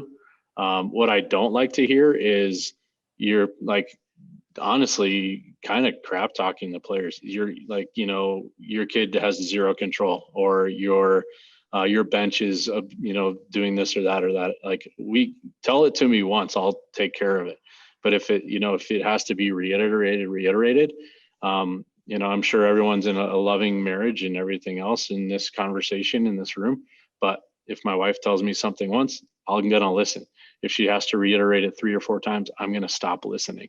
But it's, you know, I get it. You know, you made the call, but if you persistently like try to get at players and talking to them during the game in not a professional manner, and I hear it from my kids as they come off for substitutions that someone's gunning for me, that's the stuff I don't want. Chris, thank you for taking part of your afternoon to come on. We very much appreciate your perspective and look forward to seeing you this summer and in a variety of places. So for your service to the game, Chris, we thank you on behalf of the Oregon officials for making the time for us today. Thank you a lot, buddy. Absolutely. Thank you guys very much. You know, we want to keep up the communications from Montana with Oregon, et cetera. Like Tom mentioned, I'm helping out in multitude of roles, but mainly just recruitment and retention. So be reaching out to you guys quite a bit and hopefully see a lot of you guys this summer as well. So guys, thank you so much. Really, really appreciate it. Thank you, CK. All right. Let's see. We are going to transition. RP, are you there? Are you with us? I'm here, man. I'm trying to get my video going, but I'm here. Okay, Ripper, before I leave, I miss you, buddy. We'll talk soon. Sounds good, CK. Later. Okay, RP, I'm gonna put a spotlight on you. Hopefully you can figure your video out here in the next couple minutes. Allow me, if I can, to introduce a very special guest for you gentlemen today. Joining us on the phone from New York State is another pride of Oregon, although it was all through relocation in 2005. Ladies and gentlemen, joining us on the phone today, and hopefully shortly via video, is owner and founder of Rhino Lacrosse, previous captain for Team USA Lacrosse, and a retired Portland Lumberjack, Mr. Ryan Powell.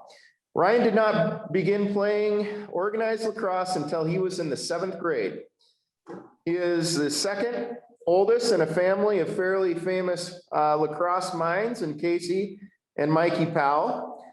Ryan attended Carthage Senior High, where he was quarterback for the football team and played on the lacrosse team. In 1996, he chose to join his fellow brethren at the Syracuse University, where his brother Casey was playing as well. At Syracuse, Ryan was a four-time All-American, and he also had quite a pro career, which we'll touch base on right now.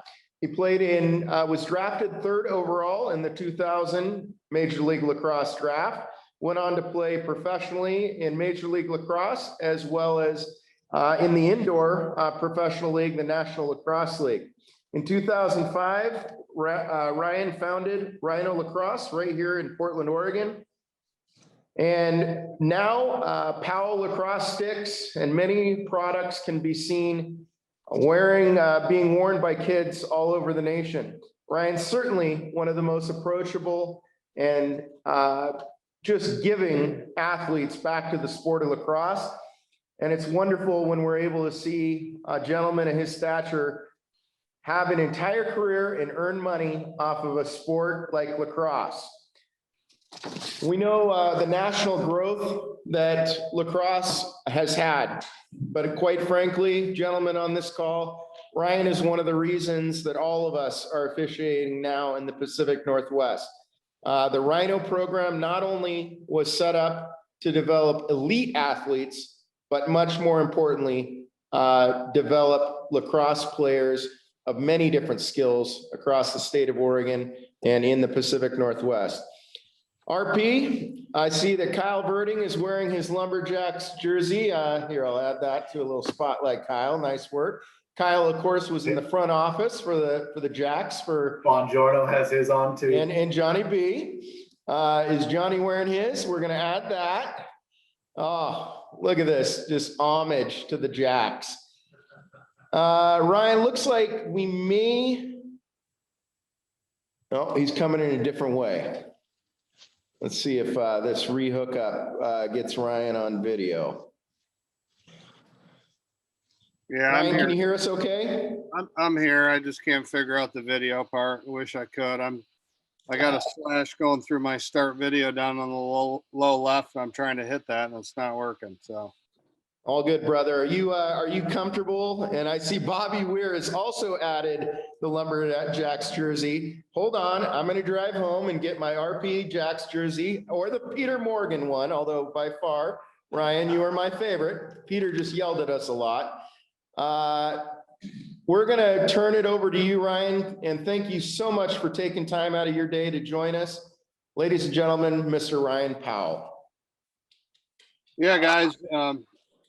Yeah, Don, thanks. I see you in the background there, Hube. Giving me a little clap. I love it. What's up, buddy? Hey, so guys, Hoff asked me to come on and just say a couple things about officiating and kind of my experience with the stripes over the years and some of the things that I've kind of taken away from my relationship with the officials that I've kind of come across over the years. And when I reflect on my lacrosse career, a lot of that, when I think about officiating, it's from the pro game, in particular, the field pro game. Matt Palem is one of the guys that's now in the PLL. He was the guy that you saw on camera for all of the Premier Lacrosse League games.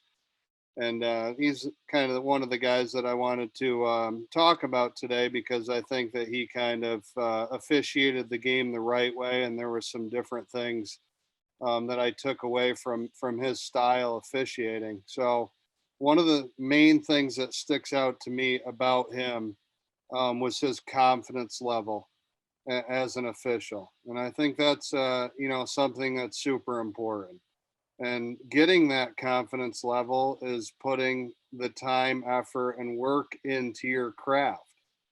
Just like, the players that are out there on the field, it's no different for you guys. So I think that the more you can do in terms of your training, the more that you can watch games. And that goes for the guys that have been officiating for the longest time to the guys that are just starting out. I think that's an important message that you want to continue to improve, get better, learn, watch the way that other people do things. And then, that turns into confidence for yourself when you're out there on the field. So Matt Palem possesses an unbelievable confidence about his ability to officiate the games. And, he'd be the first one to tell you that doesn't mean that he's making every single call the correct way, but it does mean that he understands the rules, he understands the game, he's in position to make the call, and he really is very confident out on the field. So I always appreciate that about Matt Palem. And he's one guy in particular, but it's kind of those officials that I've always kind of had respect for over the years of the guys that really do know the game and, hey, what were you looking at there on that call? And they're able to explain it to you. So, the confidence level is probably the most important thing after Hoff reached out to me yesterday that I kind of thought about when I think about the best officials out there on the field and the dealings that I've had with them over the years. So I think that being personable is very important as well. So, being able to, I think for you guys, importance level on, before the game even starts, and maybe you already do some of this, but I think, the conversations that can be had with the coaches, and maybe it's not just all like directed at lacrosse, some of those initial starter questions, but I think the more that you can befriend the head coaches from the different teams that you deal with, it's going to be a little bit smoother sailing during the course of the game. So, you know, hey, if you know somebody or whatever, how's fishing going for you? Or, you know, some small talk chatter stuff before the game, I think would go a long way.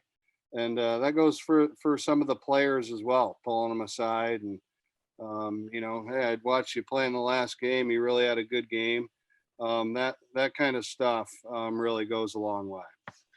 So I think that explaining kind of the call, again, back to your confidence level, about explaining the calls that you make out there on the field and why you called it, but be understanding for the players. Like, you know, during my time, you know, I remember having different calls take place and happen, and you know, me getting upset and bitching at the stripes, and you know, it's the guys that can kind of, hey, I can understand that you're a little bit frustrated, but this is the way that I saw it, and this is kind of why I made that call, and that like kind of shut me down like right away, and it kind of controlled the situation. Okay, like I respect that, you know, like I respect that you saw it that way. I don't agree with you, I would tell them. But, you know, instead of me kind of getting all worked up and raising my voice, it quickly de-escalated the situation and turned it more into a conversation. And hey, this guy in the black and white stripes is listening to me. He's like hearing me, you know, and kind of a nice response back like that of why they made the call, I think is important. So that's kind of another one. I think that, you know, I've always like kind of respected, and this is a small thing. And, you know, again, a big collection of officials that are on the call, but I think looking sharp to me was always important too. You know, I'm warming up and stuff like that. You get ready for a pro game and you see an official over there, he's got his shirt untucked, and you know, it just right away, it's like you lose like a little bit of respect from a player for an official that's coming in, you know, looking a little bit sloppy, I'd say. So, you know, the way that you come across right from the hop, getting out of the car and getting out onto the field, you know, we as players, like, you know, we eye you up. I check the officials out as they're walking out onto the field, and when I'm warming up on my end of the field. And you know, the guys that kind of look sharp, you know, put off a little different energy about, hey, this is going to be a good officiated game, rather than the guys that don't. And you might not think it's a big deal, but I'm just telling you from my experience and what was in my head, and hopefully that helps. So you know, and then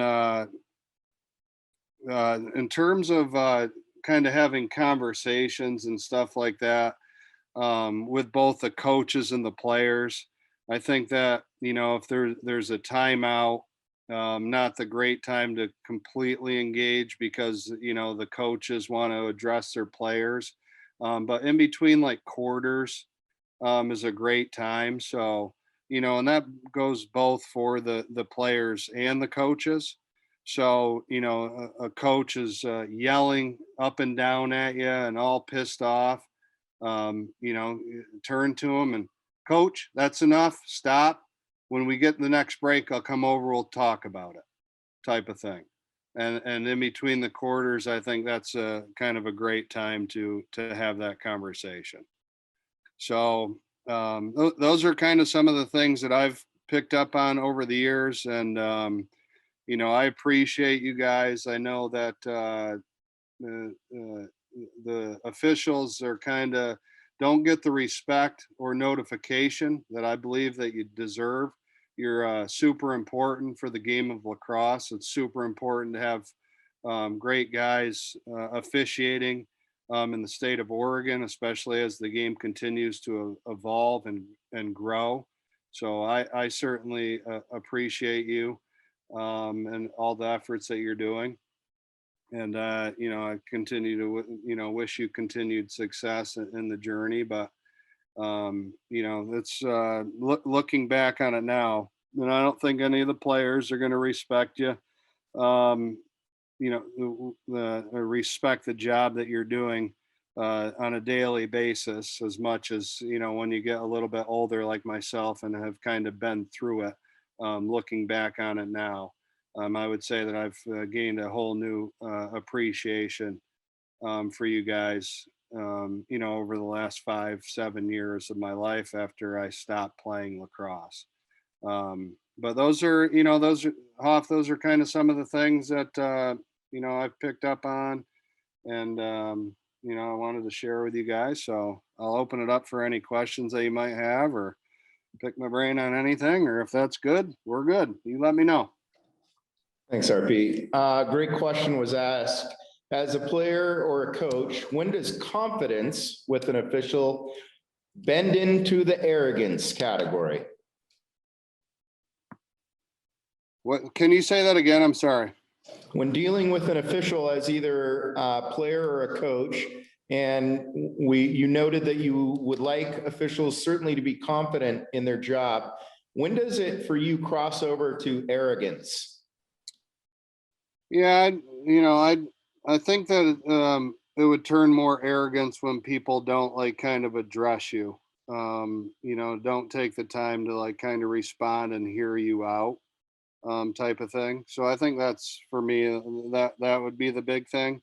I think that when somebody just makes the call and then they don't address you when you're all pissed off, that's kind of when I would get more fueled up and frustrated, and it would drive me to ride the official more throughout the course of the game. And again, you guys are, a lot of guys on here, I'm sure, are dealing with the high school ball and stuff like that, and there's also a level where you don't have to be too accommodating to these guys. And again, I reflect back on more of my pro career. I don't have a great memory of when I was playing high school lacrosse, of being in a situation that I completely, get pissed off or bitching at referees. It was more so kind of going back and forth in the pros, but that's where I would say that the arrogance kind of just sets in for me when you don't have the confidence, and you won't give the guy the time of day that might feel like he got a wrong call out there on the field. And you mentioned appearance, and Craig Poole and many leaders have emphasized the importance of appearance, being ready for the game. What are some of the intangibles when, you mentioned Matty Palem, what are some other intangibles that really high-end officials that you've worked with often show to players and coaches? Well, I mean, I hate to quit saying it. I mean, it really, for me, I wasn't completely in that circle, with the stripes, and a lot of the things that I kind of mentioned were already called out. Just being on time, looking professional, and then coming out there to the field with confidence.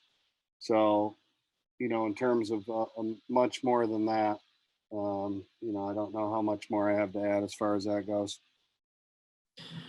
Well, we look forward to seeing you out here in the Pacific Northwest this summer, Ryan. And as Don quickly reminded me, it's always hard for me to introduce such a good friend when I just crush him so badly at shuffleboard.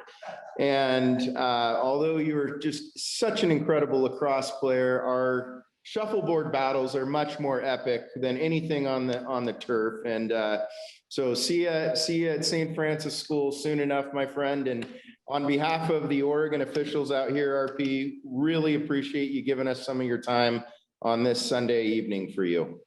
Hey, when you're 5 less drinking glasses of whiskey and playing shuffleboard, I would expect you to be a little bit sharper.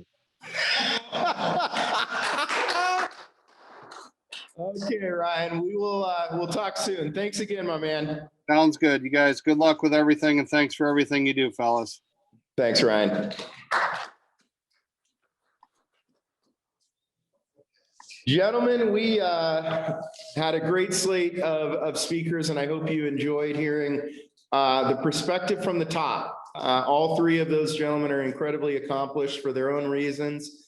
We had a young player, we had a seasoned veteran, both top in class in the sport. I'm sure there are a few people on this call wondering who Tucker Dordovic and possibly Ryan Powell are. Do a little homework. These are, you have access through the Oregon Lacrosse Officials Association to the absolute top of the top athletes, officials, and the like. US lacrosse and the sport of lacrosse itself is such a tight-knit sport. And the success of the field game and the box game do not advance without the advancement of officials.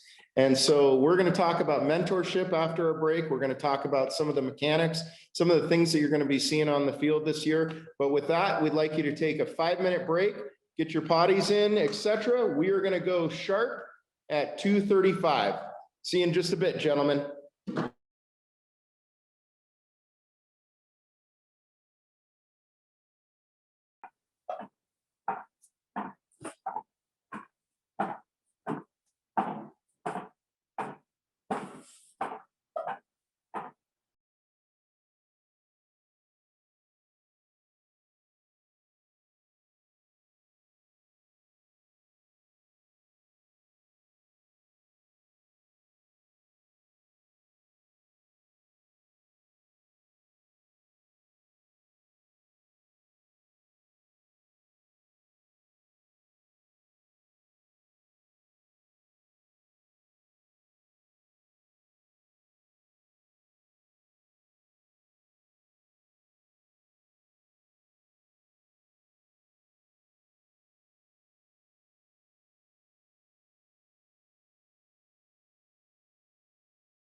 Okay, gentlemen, we are gonna,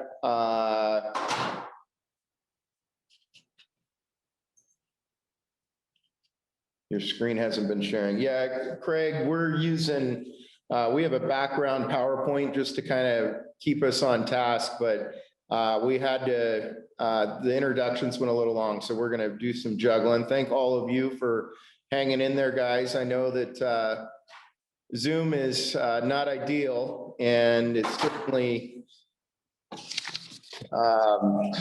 takes an effort to keep your concentration for 4 hours, but our board really wants to thank all of you officials for doing just that. Nice manage up. I'm sorry? Nice managing up. Manage that. All right, here we go. I think we're gonna go back live with the, and hopefully everybody's had their tinkle and we're ready to close out strong.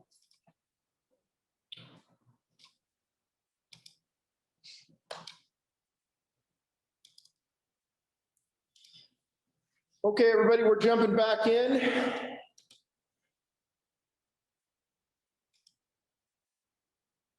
Why is that not screen sharing? Why am I still on RP? Let's try stop share and let's try it again.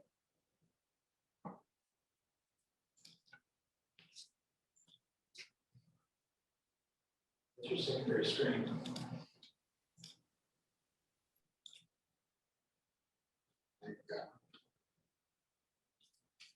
There we go. Hopefully this works now.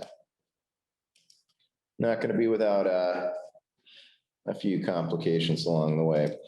So gentlemen, I want to first acknowledge, first of all, can somebody give me a thumbs up that you see at least part of my PowerPoint on your screen? Dave says yes, perfect, okay. We like a little segment, just kind of people we identify that have really helped keep our association in order. And I want to recognize this year, Bobby Weir, John True, and Luke Arnold. All three gentlemen wrapped up their board service terms. And so collectively as an organization, these three really helped us guide great policy, accomplish great things, and keep the mission true and us moving forward. So Bob, John, and Luke, thank you three for helping make this association better. That's right, Locker. We're going to go into some of the things and zip through this, but you're going to notice a major focus this year is, of course, on the safety of players, coaches, and officials. We have to be the group that is consistent and adhering to the protocols. What I really want to avoid is a situation where either myself or Paul Schlesinger receive phone calls that our officials are not compliant with the very protocols that we've put into place. We know that all games are being filmed now, gentlemen, so it's going to be really easy to capture us in moments where we are not adhering to the proper protocols. So I ask your diligence in that this year. We don't want to be perceived as the missing link. And so be ready to kind of condition yourself, prepare yourself, and be in the moment of what I am doing is safe for my fellow officials, the players, and coaches. We know that we're not going to, and very likely in many many regions, deal with fans much in the crowd, but we will see as the governor's mandates continue to be rolled back a bit based on rates of COVID expansion or contraction, but we need to do our part. Second piece of information, of course, is we need to mentally be ready for changes. And those changes in scheduling may very well happen 2 days before, a day before, and in some extreme cases, possibly the day of. All of the teams are going to have to adhere to the OHSLA protocol. That is, there's going to be testing, temperature checks, and the like. As officials, when we enter the field, if you are asked to, for instance, take your hat off and provide a temperature check, let's never have this be a contentious situation. We are there in servant leadership.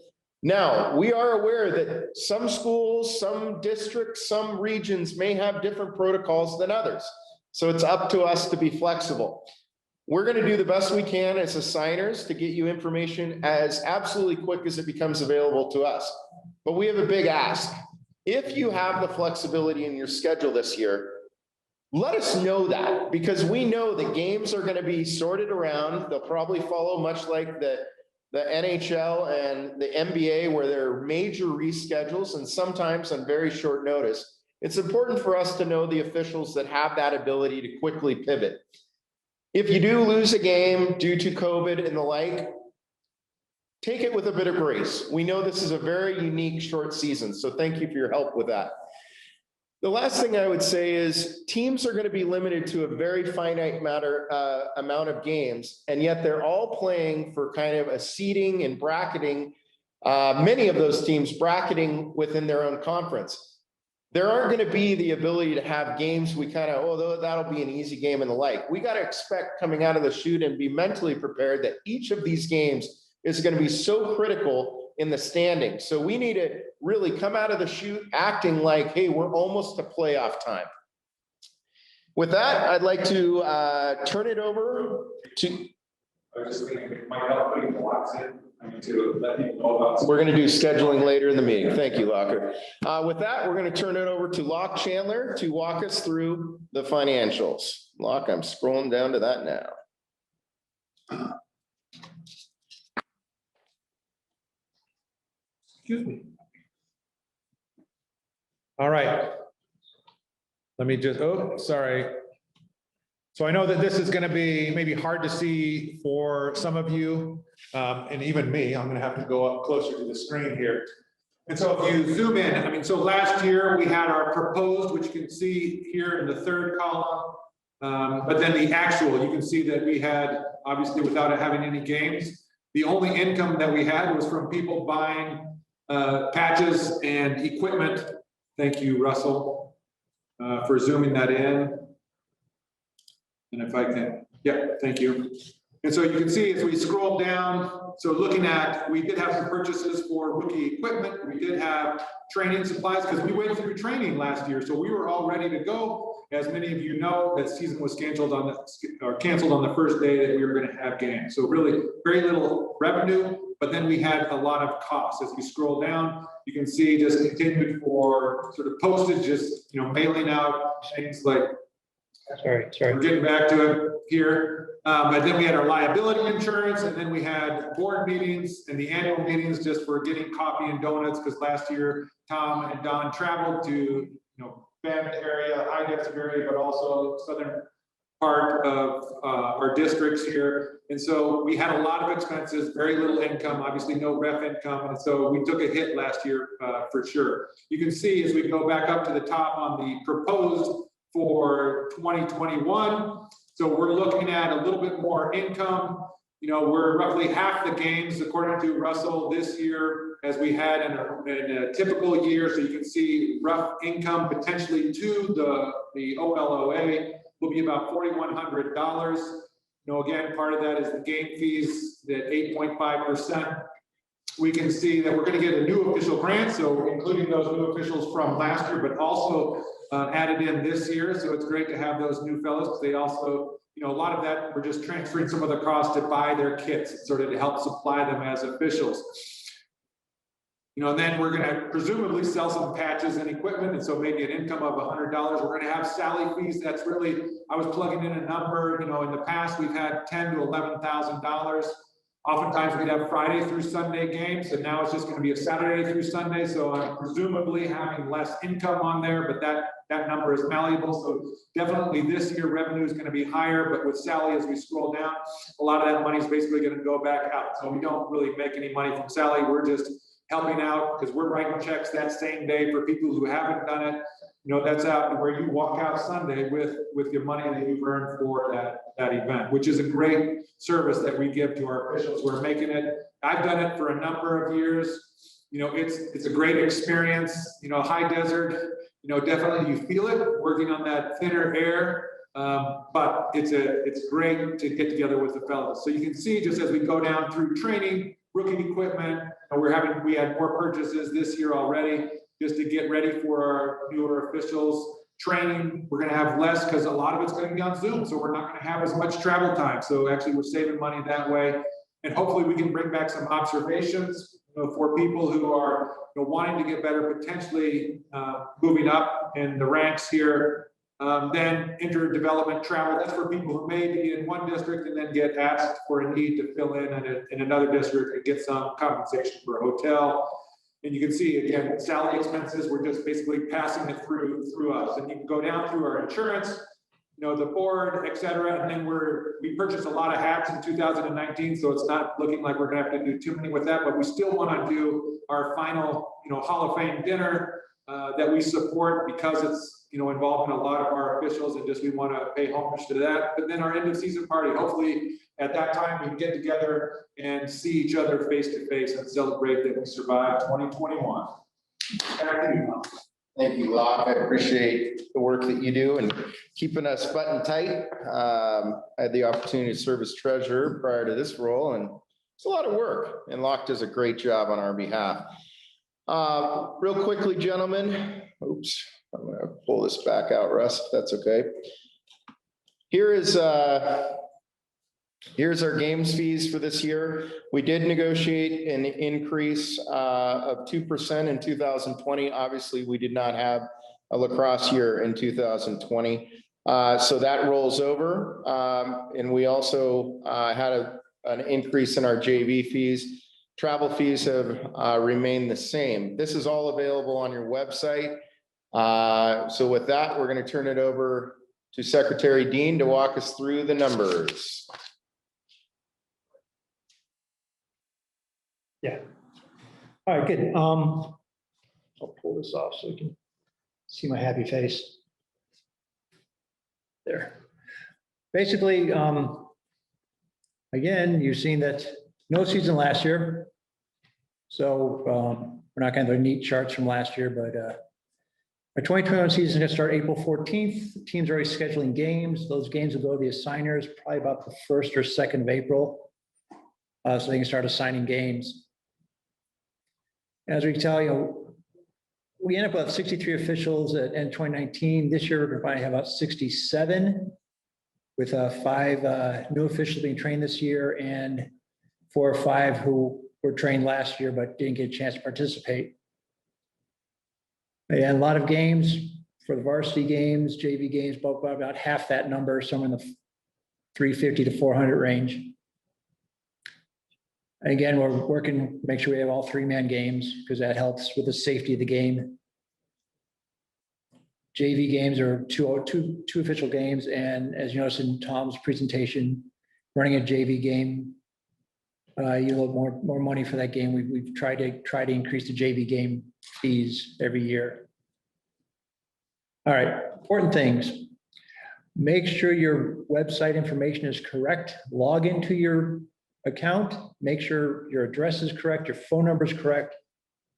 Very important because address is where your check gets sent.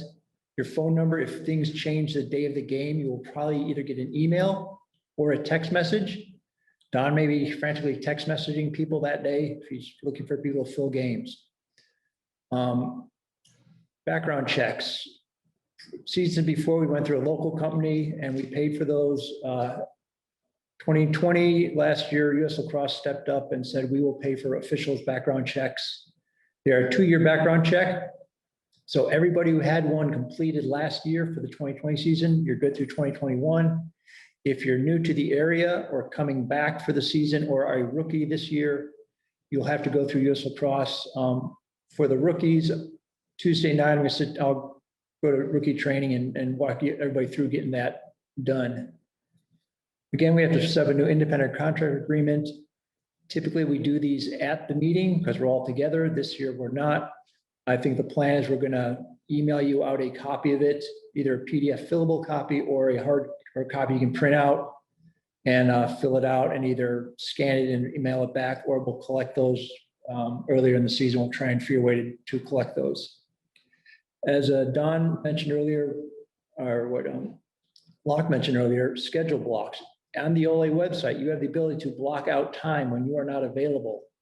Please go in there, set up your time. My understanding is this year games will be 7 days a week. If there are days you cannot work or nights you cannot work, please set that time up. That way it helps the assigners in getting games scheduled correctly, and there are less reasons for turnbacks. A lot easier. That's true. And we'll go, if you're confused on how the block system works, we used it last year, but if you want to, still not quite comfortable, we'll go over it in our preseason training. We'll spend some time on blocks. Again, U.S. Lacrosse membership.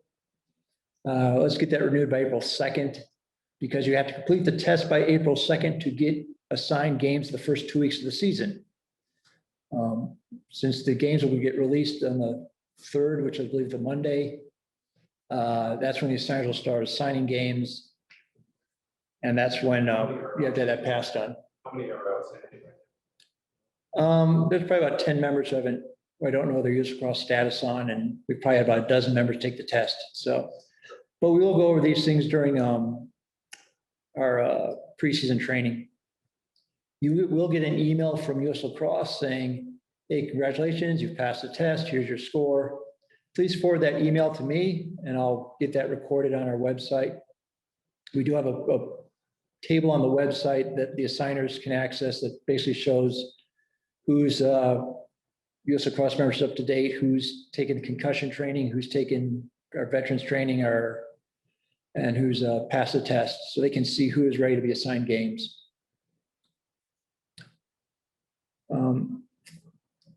You can access the test the same way you did last year through the U.S. Lacrosse Learning Portal.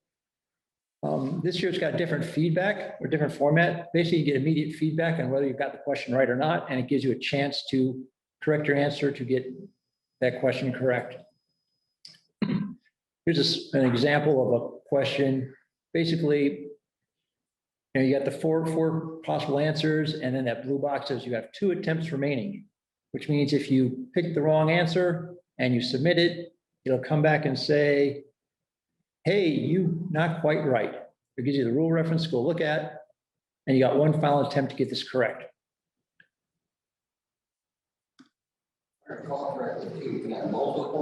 Yeah, there are some questions with multiple answers. There are some questions where you only have 2 choices and you only get 1 chance to make that one correct.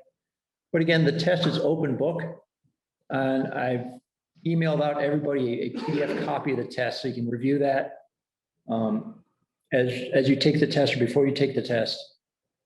Be sure to read the questions. There's one question there that's kind of a negative question that has 3 answers, and if you don't read it correctly, you don't get that one right.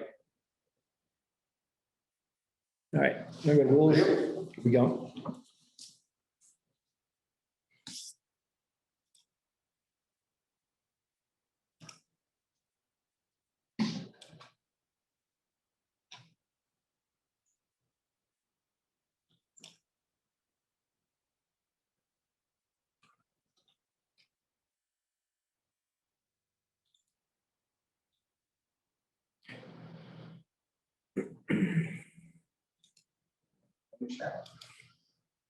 Okay, we're gonna go to share screen.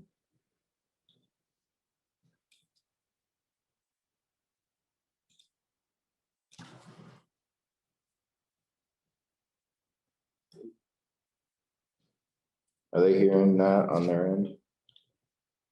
We are not.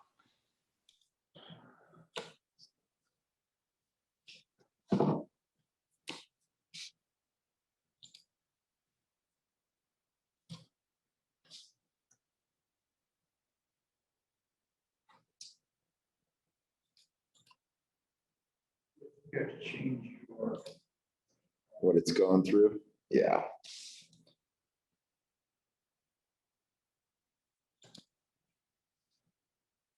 Thanks for your patience, gentlemen.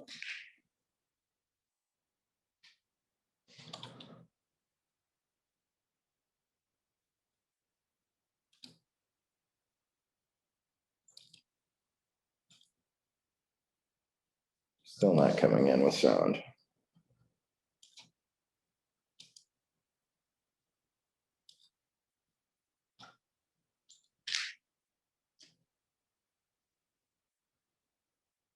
select a microphone. There we go. Same system. Like same system on the microphone.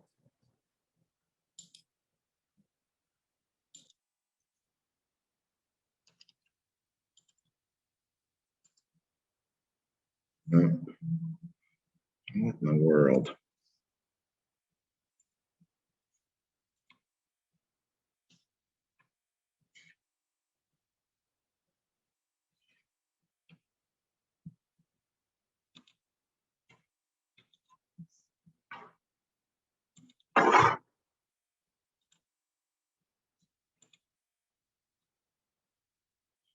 Sharing screen right there. Share sound. Let's see if this works. The following video contains Still not information from the No, we got it. video and some It is working, clarifications Dave? based on Yeah, it feedback is. from the National Rules Interpreter or received through the annual rules survey. Rule 191, player equipment. In 2021, all goalkeepers must wear lacrosse chest protectors that meet NOCSE ND200 and contain the SEI certification mark. For 2021, coaches must confirm with officials that their goalkeepers are wearing the right chest protector during the pre-game equipment certification. If a coach does not confirm that their players are properly equipped according to the rules and goalkeepers are wearing a NOCSE ND200 lacrosse chest protector, then the game cannot be played until that team has a legally equipped goalkeeper. As a reminder, starting in 2022, all field players must wear protection that meets the NOCSE ND200 standard with the SEI certification mark. For a list of approved products for goalkeepers and field players, go to www.seinet.org.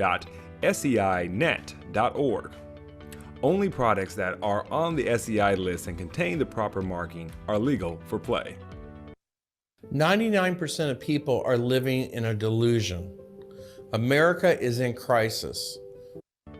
Rule 422, restarts. For all restarts, officials should restart play as quickly as possible at or near where the ball was when play was suspended. Under the revised rule, play can restart when a defensive player is less than 5 yards from the offensive player in possession of the ball. If this situation occurs, the defensive player must allow the player in possession of the ball a direct path to the goal, and the defensive player may not defend or engage the player in possession of the ball until he has established a distance of 5 yards or more from the ball carrier. Officials and coaches should make note in their 2020 rule books on page 51, the word offensive was inserted to state all offensive players must be 5 or more yards away from the player in possession of the ball. This was done to clarify that only an offensive player can delay a restart. Before play resumes, any defensive player 5 or more yards away from the ball carrier does not need to give the offense with the ball a direct path to the goal and are free to engage the ball carrier as soon as the whistle sounds.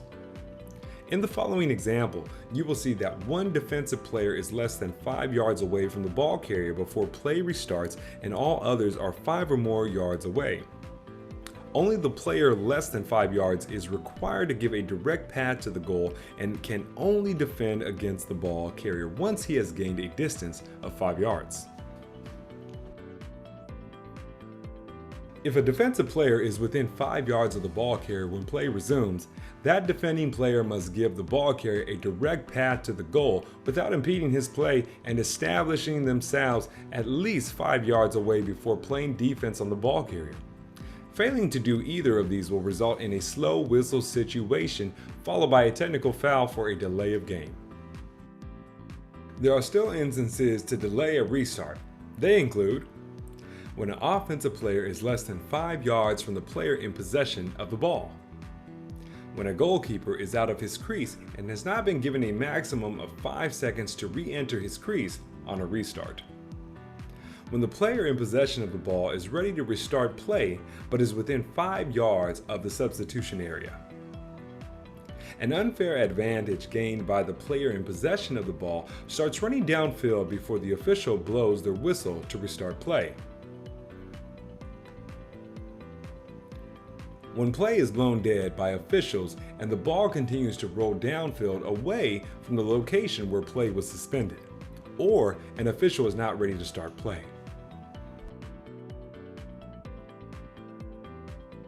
In this first clip, after a loose ball violation, number 20 blue picks up the ball and play is restarted with number 16 white less than 5 yards from the ball carrier as play resumes. White number 16 immediately defends the ball carrier and is flagged for a technical foul for delay of game because he did not establish himself at least 5 away from the ball carrier before or after the whistle and defends against the ball carrier. Pay attention to white number 17.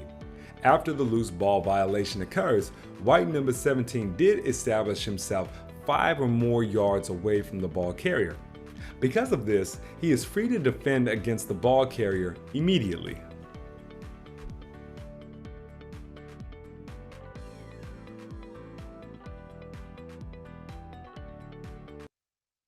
Oregon homeowners, all the electric companies are raising their rates, but you can stop them by getting solar panels installed at no cost.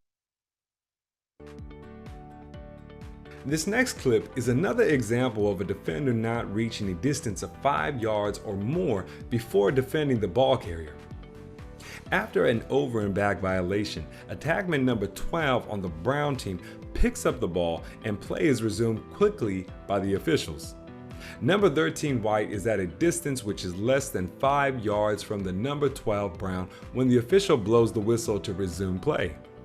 Because number 13 white contacts the ball carrier and never established a distance of 5 yards or more, the official throws a flag on number 13 white for a technical foul, delay of game.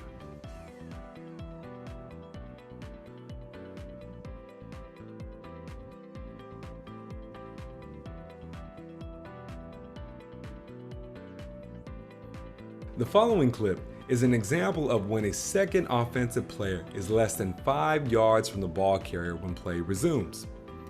It is still a requirement that all offensive players be 5 yards or more away from their teammate before play can resume.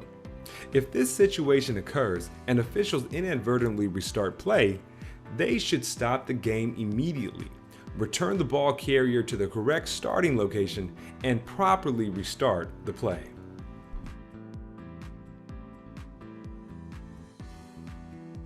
This next clip demonstrates a goalkeeper out of his goal crease and getting up to 5 seconds to return to his crease before play resumes. The goalkeeper from the blue team was carrying the ball upfield and turns the ball over around the substitution area. After the turnover occurs, the ball goes out of bounds and is awarded to the white team. By rule, a quick start is delayed and the goalkeeper is granted time up to 5 seconds to return to their crease before the play is restarted. Rule 5.5. Illegal cross. All crosses that are found to be illegal when inspected by an official during a game carry a personal foul penalty time of 2 minutes, non-releasable. Illegal cross penalties are no longer of the 1 minute or 3 minute variety. The 2-minute foul replaces the previous illegal cross penalty times in which some issues were correctable and carried a penalty length of 1 minute and other cross penalties had a penalty length of 3 minutes, and the player's cross remained at the table for the rest of the game. It is the responsibility of the player and coach to assure that the stick is legal for play if it is used again in a game. The officials do not re-inspect a cross to ensure it is legal for play. If a cross that was already found to be illegal is found to be illegal again later in the game, it will result in a new 2-minute non-releasable personal foul for an illegal cross. Exceptions remain in the rules for hanging strings or a missing end cap. Both of these issues, when identified by officials, can be corrected without penalty provided the player fixes the problem before returning the cross to the game. Rule 5.10. Unsportsmanlike conduct. Throwing a cross at the ball, another player, or other game personnel is penalized as 1 to 3 minutes non-releasable penalties.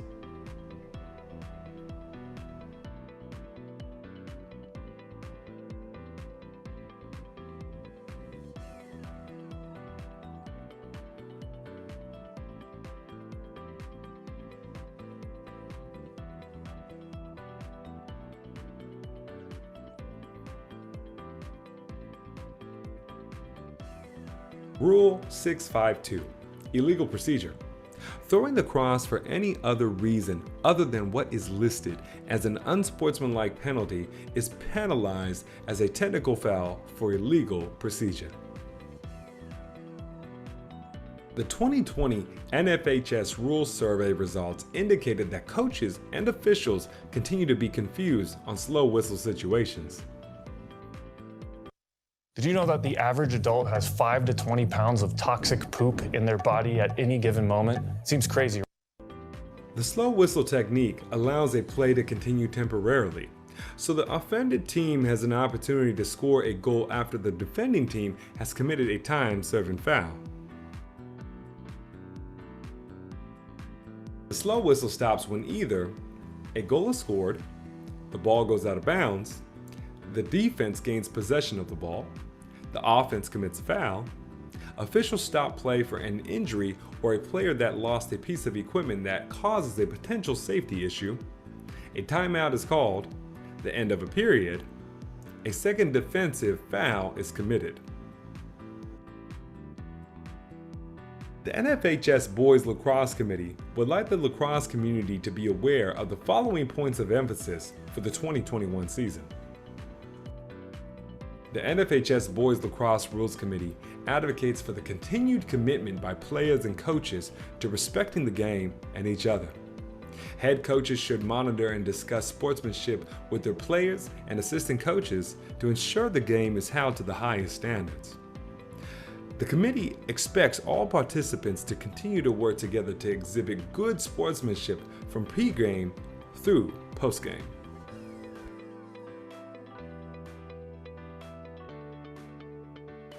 The committee remains aware of the concerns raised over the enforcement of the stalling rules. It is the responsibility of the team in possession of the ball to attack the goal. Stalling rules can only be enforced once a team has successfully cleared the ball into their offensive area and appear to be or are deliberately not attacking the goal. As a reminder, stalling can be enforced whether a team is man up, man down, winning, or losing in a game. Stalling cannot be called if a team has possession of the ball in their goal area and the defense is not attempting to play the ball.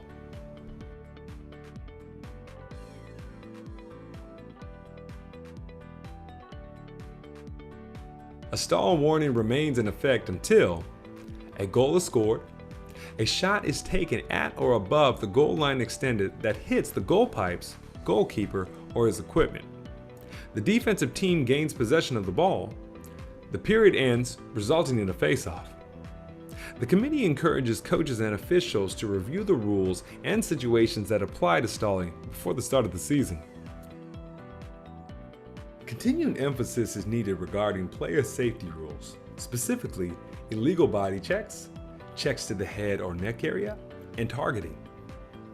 Contact to the head or neck shall result in a 2 or 3 minute non-releasable penalty.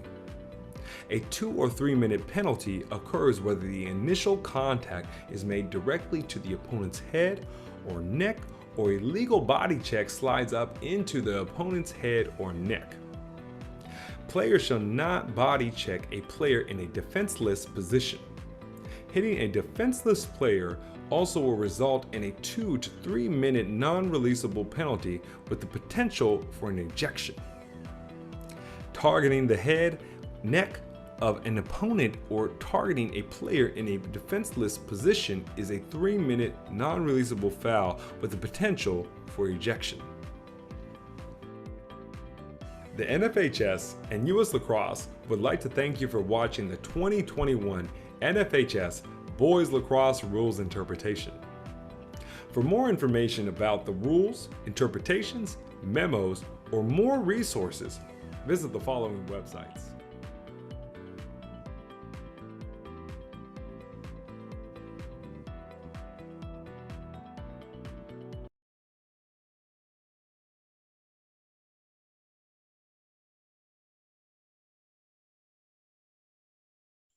Can you gentlemen hear me out there? Yes, we can. Yes. Great. Yep, we're good, Tom. Scotty, we're okay. So I think You're back on, Russell. We can go in screen share back to.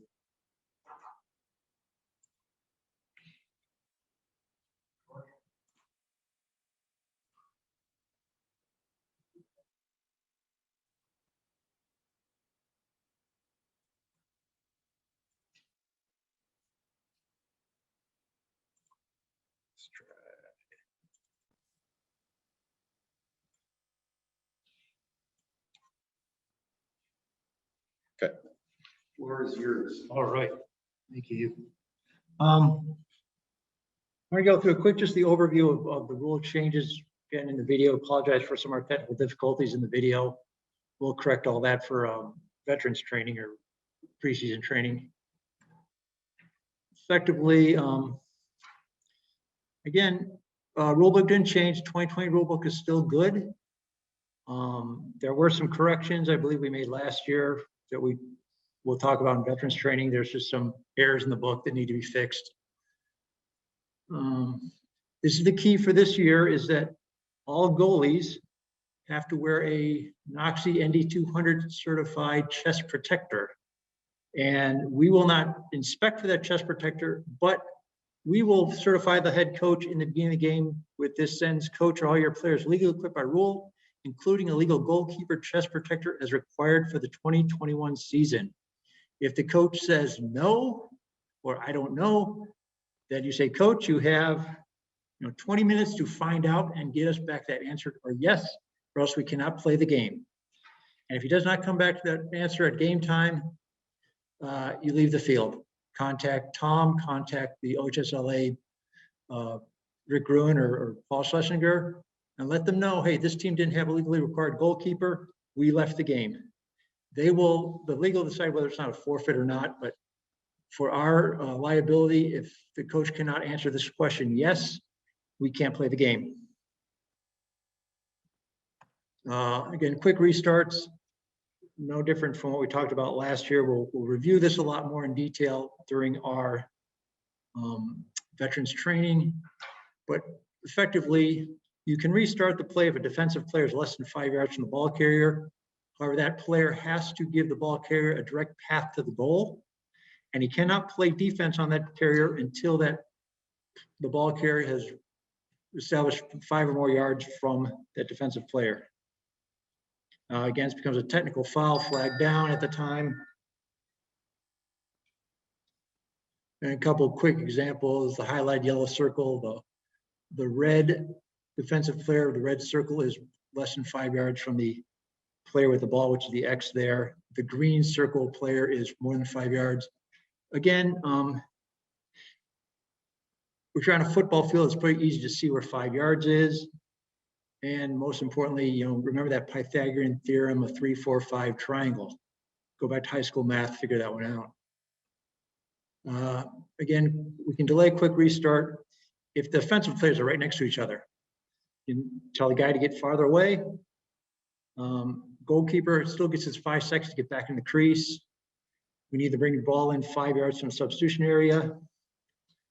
Player picks up the ball and starts running. Staccato blow the whistle, kill the play, get him back to the place where he's supposed to be, and then start. Officials not ready to restart play. This should never happen. But sometimes one of the officials maybe explain something to a coach, or maybe the goal got knocked off the goal line, so he's getting that reset. But most times we should be ready to play. Player ball rolls the ball away from where it's supposed to restart. And then we could also have a time-serving foul, non-time serving violation on the defense. Got to take it out of the box for the offense to restart.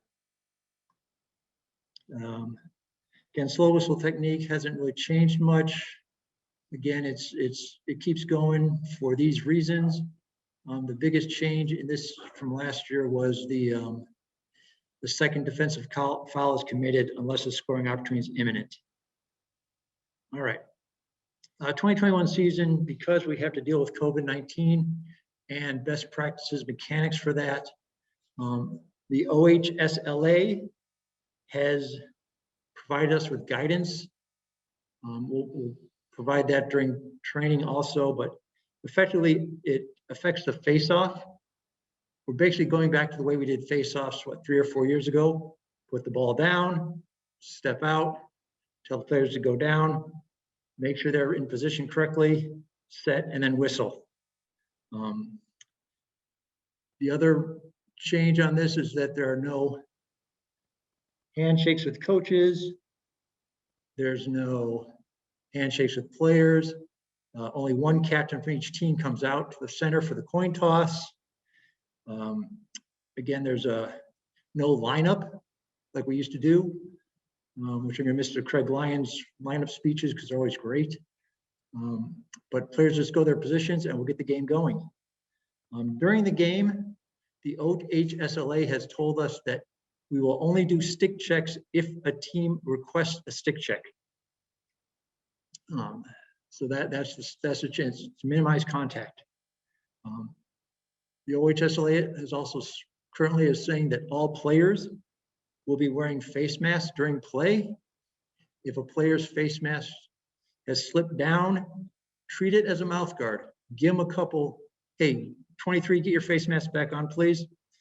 You know, they'll, oh yeah, it slipped down, probably slipped down during play. If a player doesn't have one, send them off the field.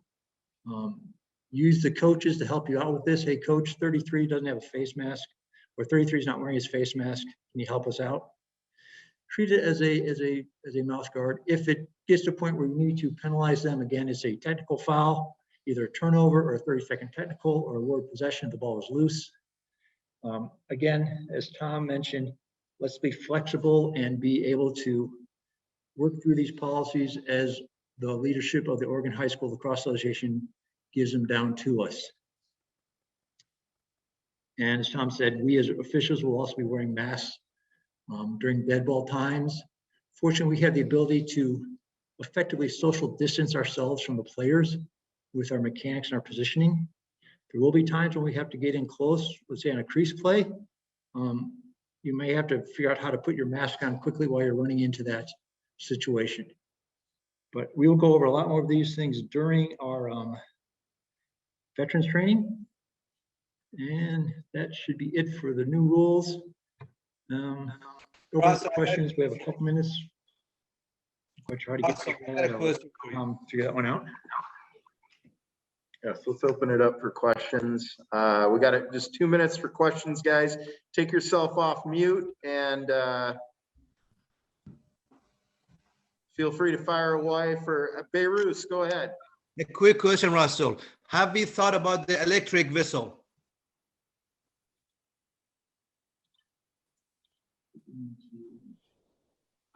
Beirut, did you have a question?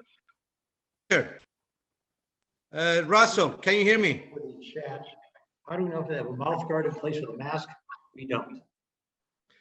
Russell. Depending on what kind of mask they wear. Depending on what kind of mask they wear, you may be able to see if they're fish hooking it, you'll see it kind of deformed a little bit on one side of the mouth or the other. Again, this is all part of the coach's certification, and it's just something we're gonna have to deal with at the time. Electronic whistles, no, we're not using those. I suggest, your face mask practice, pulling it down to blow the whistle, but in most cases during live ball play, we will not be wearing the face mask. So you'll have access to the whistle, blow the whistle, fill the play, put the face mask on, make the announcement, especially if you're going over the table to make a penalty call. Russ, can you hear me? This is Rick. Pressing, or we're good to go? Russ, can you hear me? We're good to go. Thank you, Russell. Hello? Your speaker to the speaker. Okay. The echo canceling speaker. Okay, thank you. Tom, can you hear us now? Yes. Nick, college has banned the electronic whistle. The OHSLA has asked us to not use them.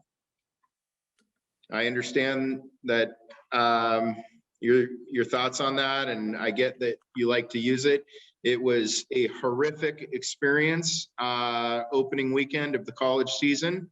There's no cadence. It does not match the pitch of the fellow officials on the field. So the NCAA removed it, and now US Lacrosse has removed it for high school.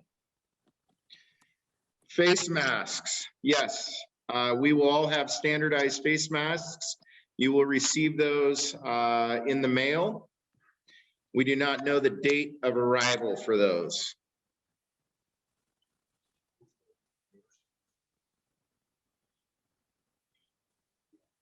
Can kids wear plastic covers? Like, yeah, Stro, they're not going to be wearing those. The plastic covers were completely blown out by Oregon Health Authority, said this is useless.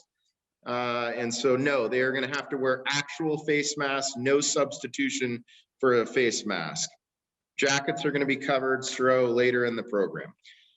Okay, Don Huber, would you please come in and move in and do the update on independent contractor? Let me share screen, Donnie, so you can.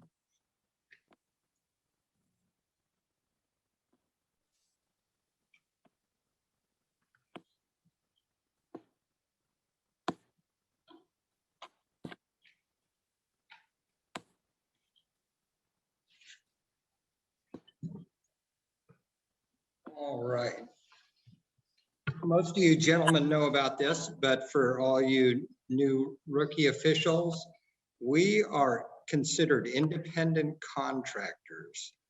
We are not employees of the OSHLA. You are not an employee of the OLOA. You're going to have to sign an independent contractors form, which we will have online, and you are going to email it back to Mr. Russell Dean. Hopefully that is clear. For all you older veterans, we do it every year. This goes to the OSHLA so that they can prove that you are not one of their employees. Okay, for some reason, you cannot claim unemployment from being an official because you are an independent contractor. You have the opportunity to decline your schedule, as where an employee would not have that opportunity and would be considered an employee. So that's what makes you an independent contractor. Very easy. We need this back ASAP. You will not be assigned games if we do not have this by, I would say probably April 2nd is going to be a great date for all of this stuff. You have to have your test done. You have to have your independent contractors form in. And I think that was the only other thing that you're going to need. Thank you, gentlemen.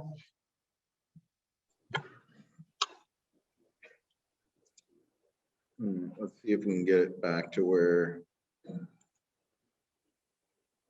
So where did you say my screen is being shared? Or dual screen? Yes.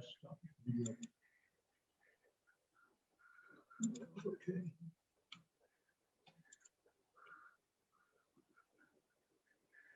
Yeah, screen 2.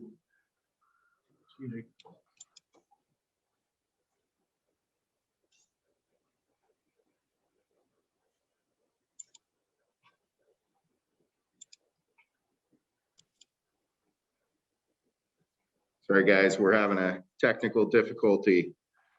What's new, right?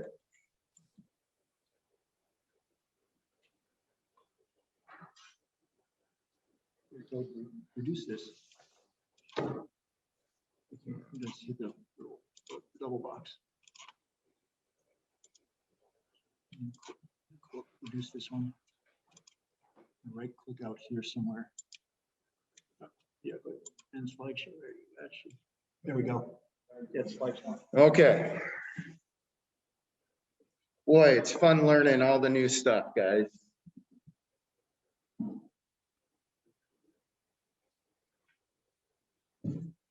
Okay, next up is John Chessar with social media policy. Hi there. So does anybody see the irony that I see and asking me to talk to you about how to use the social media. I'll do my best. What we do and say in stripes matters. Like our calls, we have to become selfless. There isn't a one of us. One of the great things that I think in our group is that there isn't a one of us that's like anybody else. And I like that. We all like that. But once we put those stripes on, can't do it. We can't express those personal feelings. Russ and Hoff have worked hard to get us jackets at a discount. We need to use the jackets as we come and go to the games. If there's a photo taken and you're in it, think about your appearance. You got to think about who's standing next to you. You can't make a political statement, a t-shirt, nothing like that, or the person next to you that you're going to be associated with. Conversations as you're coming and going, be careful. You're having a burger and a beer. You had a rough time with a coach or some kids in a game, and you're talking about it and being critical, and the next person over the booth behind you is a parent or whatever, and that, you know, what you're saying can come around, and then, you know, God help us. The social media, Facebook, Twitter, Instagram,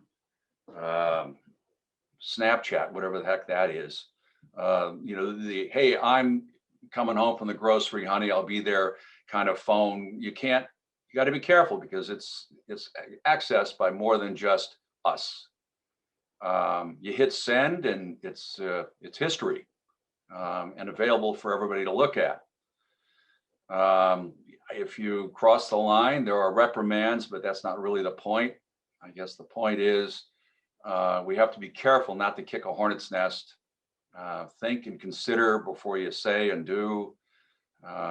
Again, we all have different views and we all respect each other's views. But when you put those stripes on, when we represent the organization, again, we got to be selfless. We can't do the things we ordinarily would do.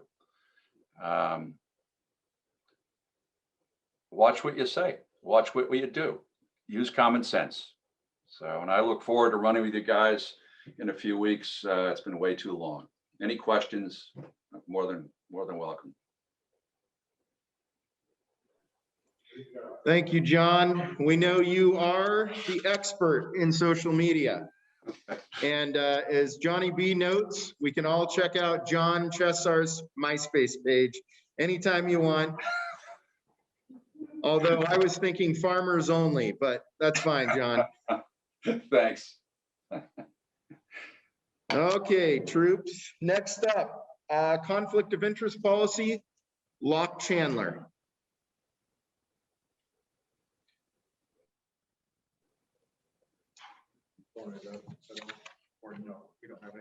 Yeah, we can pull it up right now. Nope, I got it.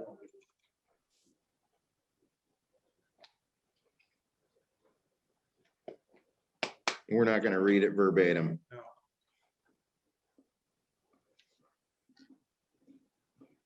All right, so conflict of interest is pretty self-explanatory. If you have any relationship with a school, you should not be able to referee for them, i.e. if you have a child at that school, maybe you work at the school, maybe a spouse does, significant other.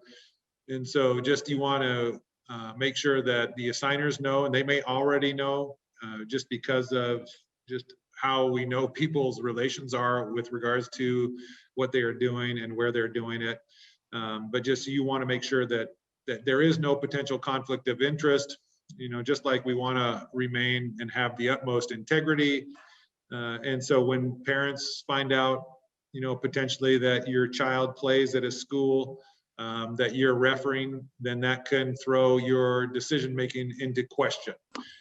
I.e., I mean, it could lead to some discussions that are moving up. So the more that we know about potential liabilities that way is just the better. And so, you know, if you can let people know your affiliations. If it's unknown, that would be great. Otherwise, it's pretty self-explanatory. Any relationship with a school, you should not be officiating for that school. Good luck. Next up is going to be Mr. Kyle Verding to talk about the great time that we have at Sally. Give me 1 second, Kyle, and I'll pull you up here.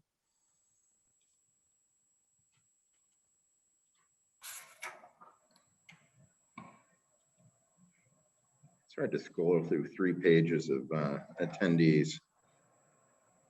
I'm sure there are rookies on this line going, man, these guys can bring in one of the greatest lacrosse players in the world, but they can't run an electronic meeting.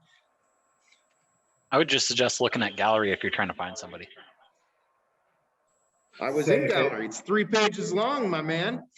You can All right, increase it to Verding. 49 people. It's all you. Hey, if it makes you feel any better, Patrick, Brittenham, and I have already been messaging about what we're going to take to our classrooms next week when we do this. Guys, I'm Kyle. I'm here to talk about Sally. Pretty much everybody knows about it. I'm going to keep it short and sweet. So Sally, if you are not aware, stands for Sisters Annual Lacrosse Invitational. It's up in Sisters, Oregon, beautiful Central Oregon, right near Bend. You can see right there on the slide, tons of games. This year it is on for, you can see right there, Saturday, May 1st and Sunday, May 2nd. This year, Mother's Day is May 9th, so it does not interfere with that, which is nice. So basically just get it on your calendar and make sure you've got that blocked out, because even if you are not doing Sally, there is the potential for high school games on the weekend. Chances are you're going to be busy that weekend. So put it on the calendar, book it for lacrosse. But if you want to head up to Sally, make that known really quick, make it known early. It's fun. It's a good time. Lots of brotherhood, lots of everybody hanging out, and some good lacrosse in there as well. That's my plug.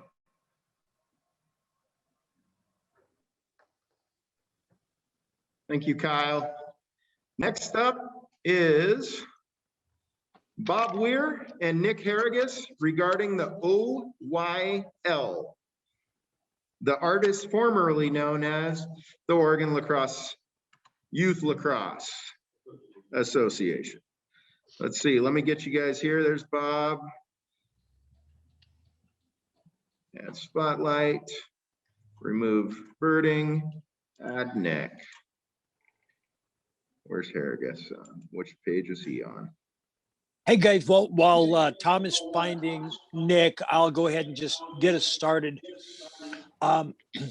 With COVID, we've had to really adjust what we're doing with our youth officials. We're not going to be able to do in-person training, meaning this year, we're only going to take officials that have officiated for us before. Those folks were sophomores the last time they did a game. Because of the shortened season and the youth season is going to mirror our high school season, there's going to be opportunities for youth games if you guys would like to pick some up.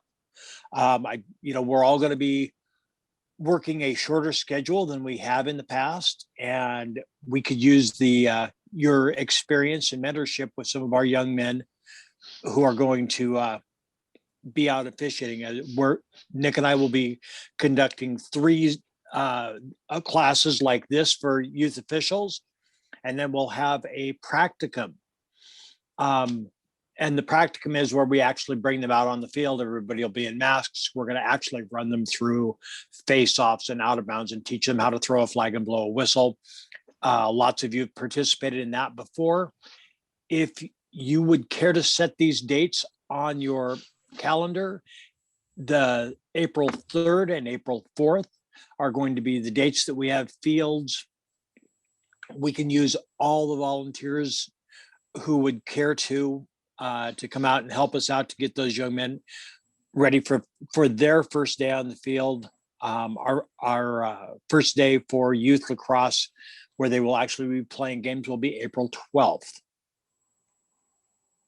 If you would like to qualify as a youth official, as you take your test for US lacrosse, there's also a 25-question youth test that you can take. Russell will get the results of that, or if you would forward Russell the results of that, that would be marvelous. Also, we've got a test that we do on Class Marker for that's very youth specific for our how we break things down. If you want to do youth games, let me know and I will give you access to that test as well. It's worth noting, Bobby, that practicum time is it's only an hour and a half maximum on each of those days. So not a huge commitment, but very valuable for those young men who are going to make maybe their second season appearance on the field, maybe some of them maybe the first.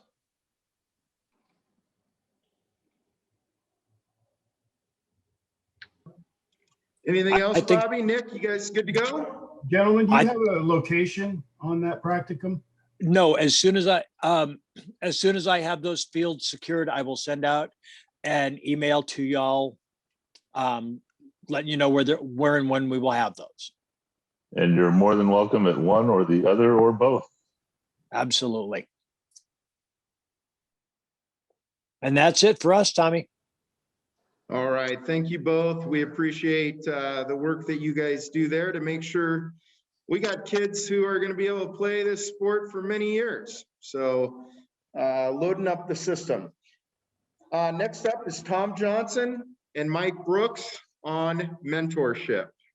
Allow me to share the screen before you guys come on here. Just take a second.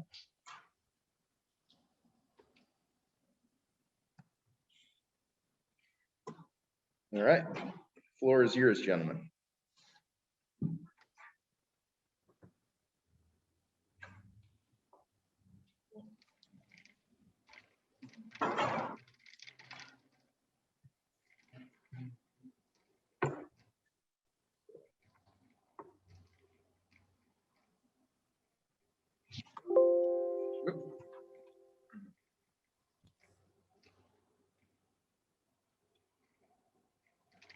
Right, and then we go here, cancel. There we go.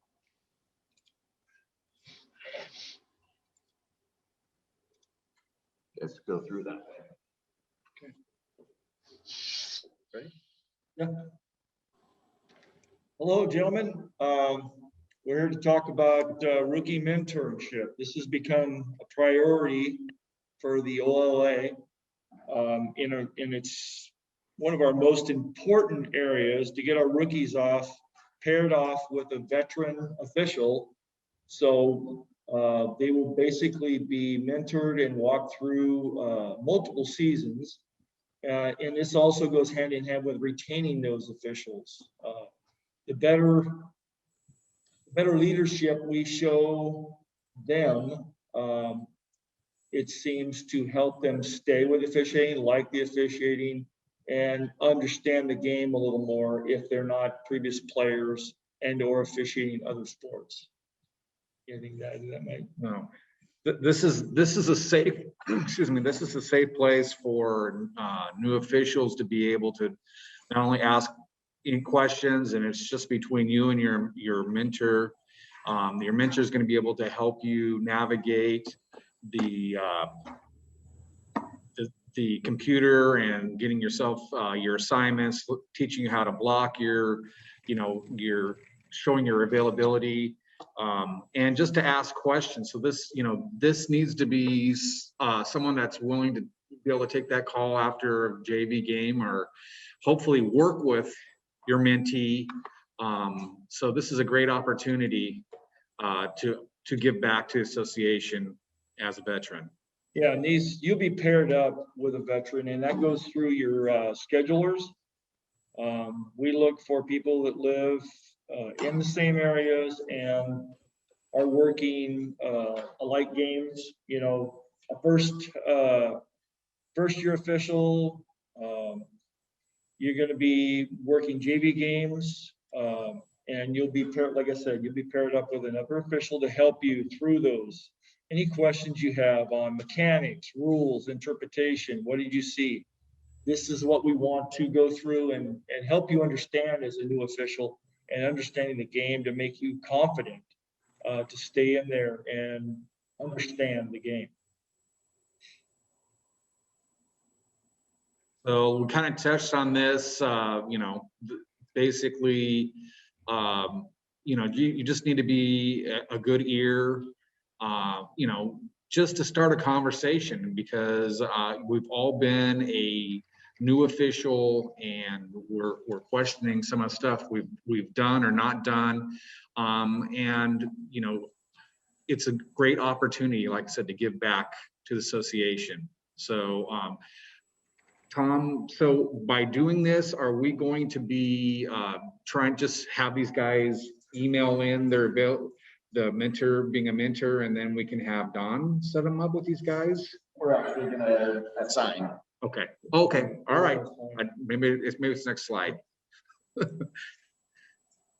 One of the things that's important is your availability to this and understanding, not being afraid to come and ask questions actually of your mentee and also of anybody else in OLA as far as officiating. You can make phone calls. Everybody's number is in the system. You can call anybody anytime and they will help you out with the information.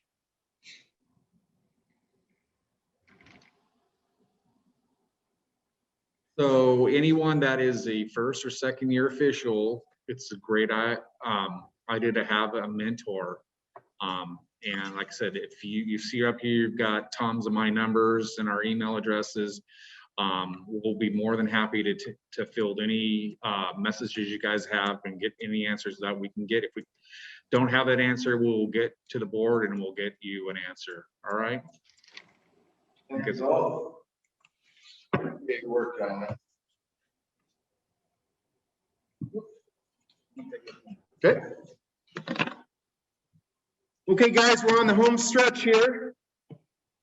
We got 18 minutes left. We're going to be done right on time. Thank you guys for hanging in there with us in this unique format. All right, so we're going to go through some of the website functionality and the like now.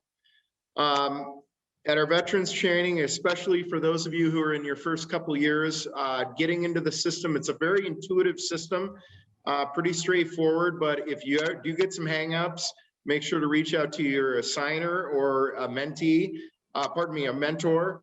And we want to just make this process pretty easy, especially for you first and second year guys, because you're not used to navigating the system quite yet. We want you to be checking the system every day. One of the greatest parts about officiating is looking forward to your game assignments.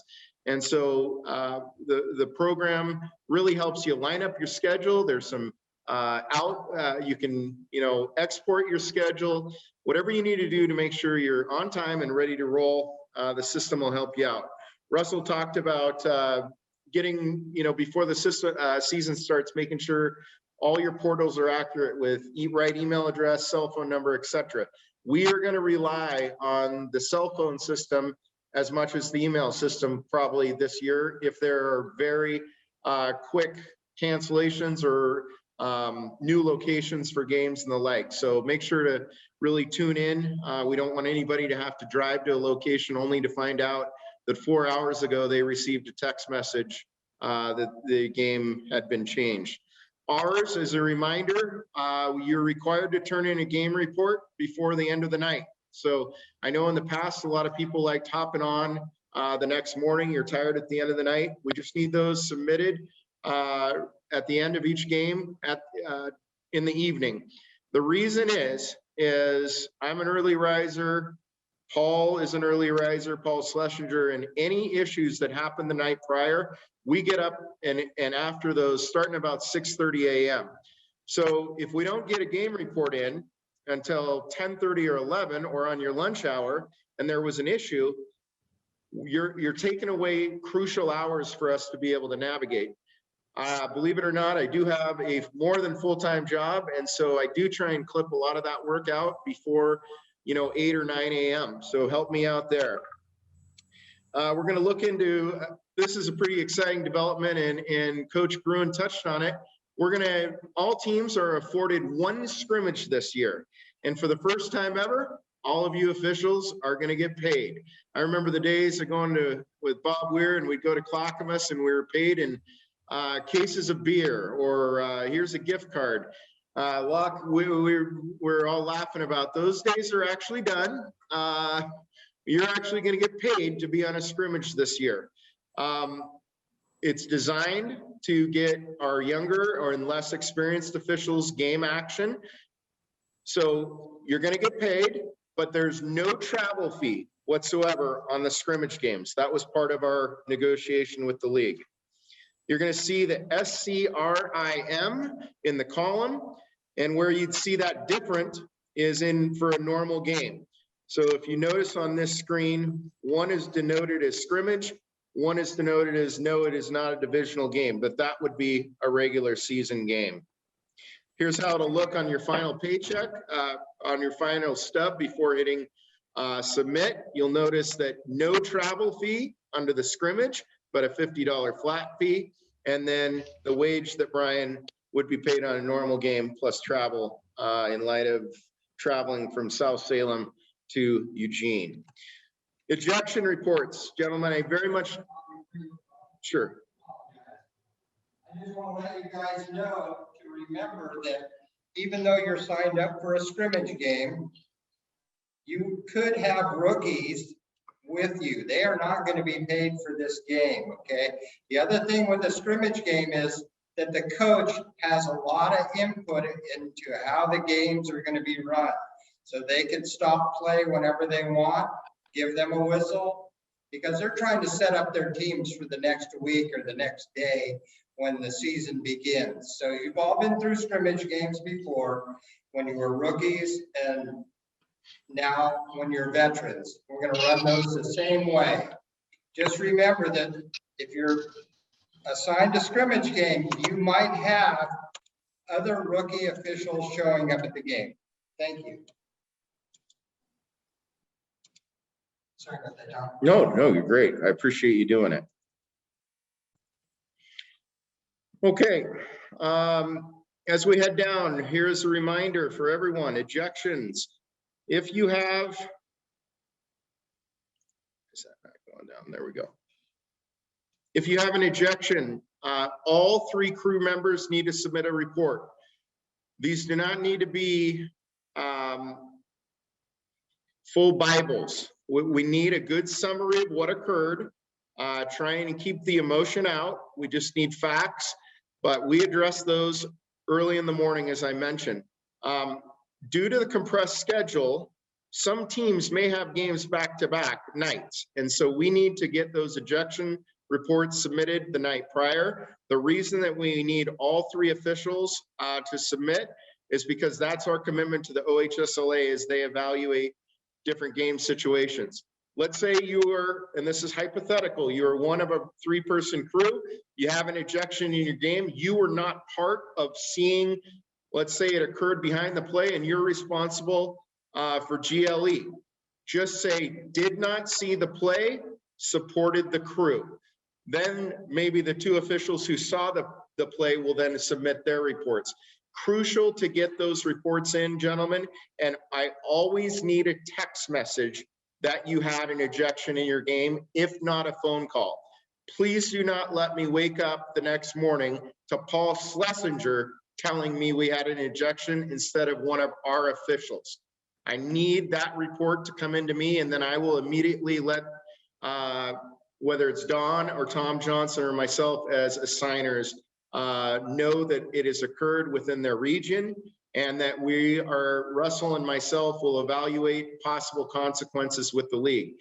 We have a great relationship with the OHSLA, and we're fortunate for that. They ask Russell and I to weigh in on what suspensions should be based on what the infraction was. So again, it's very important that we know about it beforehand. It's never fun to get that call from Paul and say, well, what do you think we should do with the young man last night at West Albany? And if we haven't heard about it, it puts us in a tough spot. You see on the screen there where you submit the ejection report. Here's what you'll put in. Here's what that will look like. For those of you who have not stepped on the field yet, we hope you don't have to turn in an ejection report this year. but be prepared to. And of course, if you are the R and you had an ejection in your game, remind your crew that they are required to turn that in before end of night. And as it says right here, required, send me a text that an ejection happened. Okay, we're on the final stretch. Let's go through our checklist real quick, gentlemen. You've now attended the annual meeting via Zoom. We have 3 veteran training sessions coming up, all on the Zoom platform, which you're required to attend.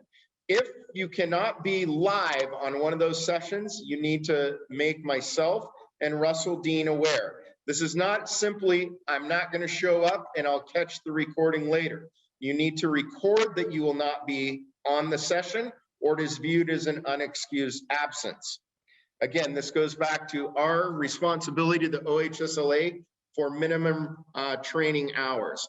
We will be showing a concussion video, and I'm very excited to tell you, especially for you veterans, it's finally a different video.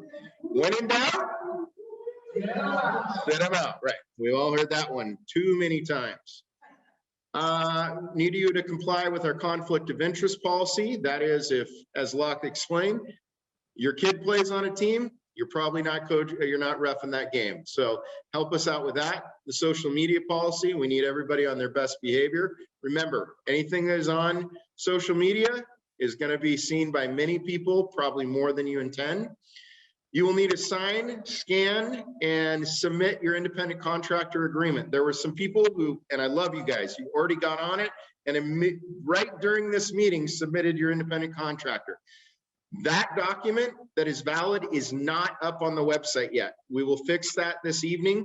Please wait till tomorrow to pull the independent contractor agreement, because the one that is on there now is not dated correctly for us to be compliant with the league.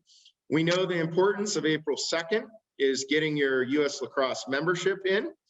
We know on April 2nd, you need to have your test submitted to Russell Dean to take that off your list. Background checks for new officials will be run also on April 2nd.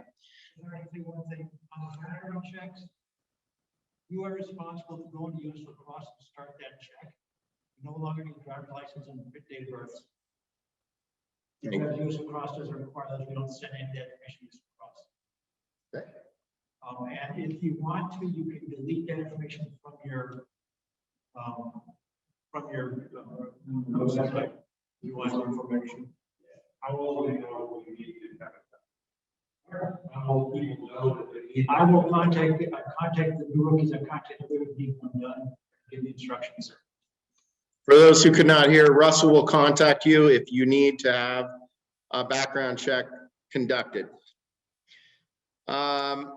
We did have a featurette that Locke was going to do, Dr. Chandler, on physical fitness and getting the proper stretching and easing back in, with the purposes, of course, of reducing injury for our officials heading into the new season.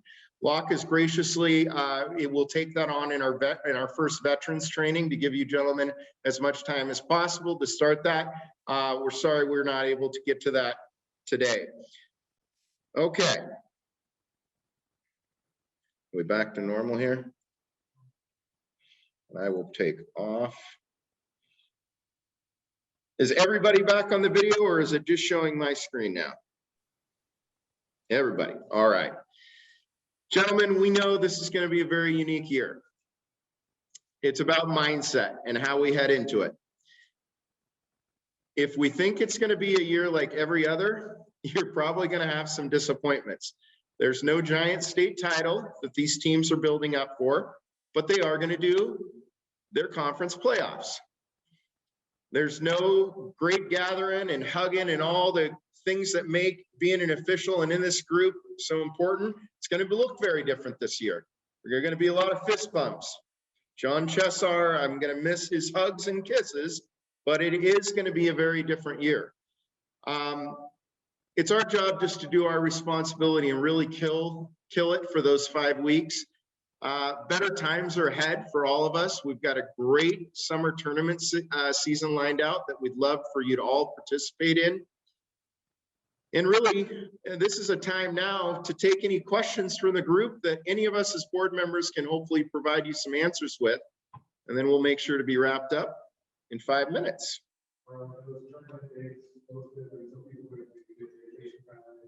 We will get tournaments, the summary by our first veterans session. Lot. Great question. New concussion video. My dreams come true. You're right, Bobby. Please tell us, Craig, there's a new video. Yep. Okay. Other questions? Feel free at this point. Jackets. Thank you.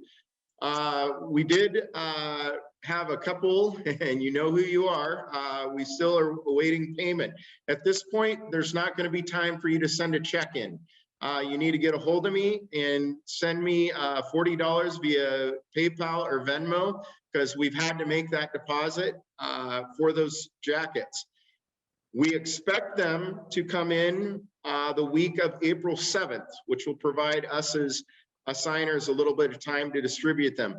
Please, as I mentioned in the email yesterday, be aware that you may need to drive to your assigner's house, however far that is. Hopefully it's within 15, 20 minutes to pick up that jacket. It is not possible for us to mail out at any effective cost way all of you jackets. So let's remember, we're trying to keep a balanced budget for the league. That would be an incredible expense for us. We did look into that option, and it was $12.50 per official. We could see where that price quickly would put us in a challenging situation. That said, we will be mailing your mask or masks, depending on what we ultimately line up, directly to your home residence. So you will not have to chase those down. It is entirely possible we could pair the two together, and that would be, in a perfect world, you'd pick up your jacket and your mask for the season. We will do our best to make sure that happens. Will today's presentations be available to download? Absolutely. Our full sessions will be put up on the website. We convert today's session into a YouTube video link, and so you'll be able to go watch it on YouTube if anything, if you missed anything and the like. And those who, and especially, I want to make an important note. One of our board members was not able to be here today, and that's Neil Reinen. He had a real tough situation with a family member, and Neil is somebody who has given so much to this association, and please keep him in your thoughts. He will certainly catch up by watching on video, like the 3 others who pre-qualified as not being in attendance. Locke, you had a question? It's going to depend on the mask we choose, so we'll. Yes, you will not be using a mask of your choice. You will be provided a league issued mask to be worn, or masks, multiple, if we decide to go with a disposable version. That is still in flux right now, and US Lacrosse is providing us some guidance on how best to do that. Other questions, guys? Super deal. Hey, you guys made it through 4 hours with some of your best friends. Thank you all for hanging on. I know this was a big one, and it's a lot better when we're all in person and we can all razz each other a little bit, but it's great to have seen all of you. Thank you guys so much for your service to this organization. It's going to be a short year, but it's going to be a fun year, and we're back on the field. So gentlemen, we look forward to seeing you at our next veteran training session. Watch your emails for communications, and with that, thank you all. We'll see you on the field. Thanks, guys. Nice job.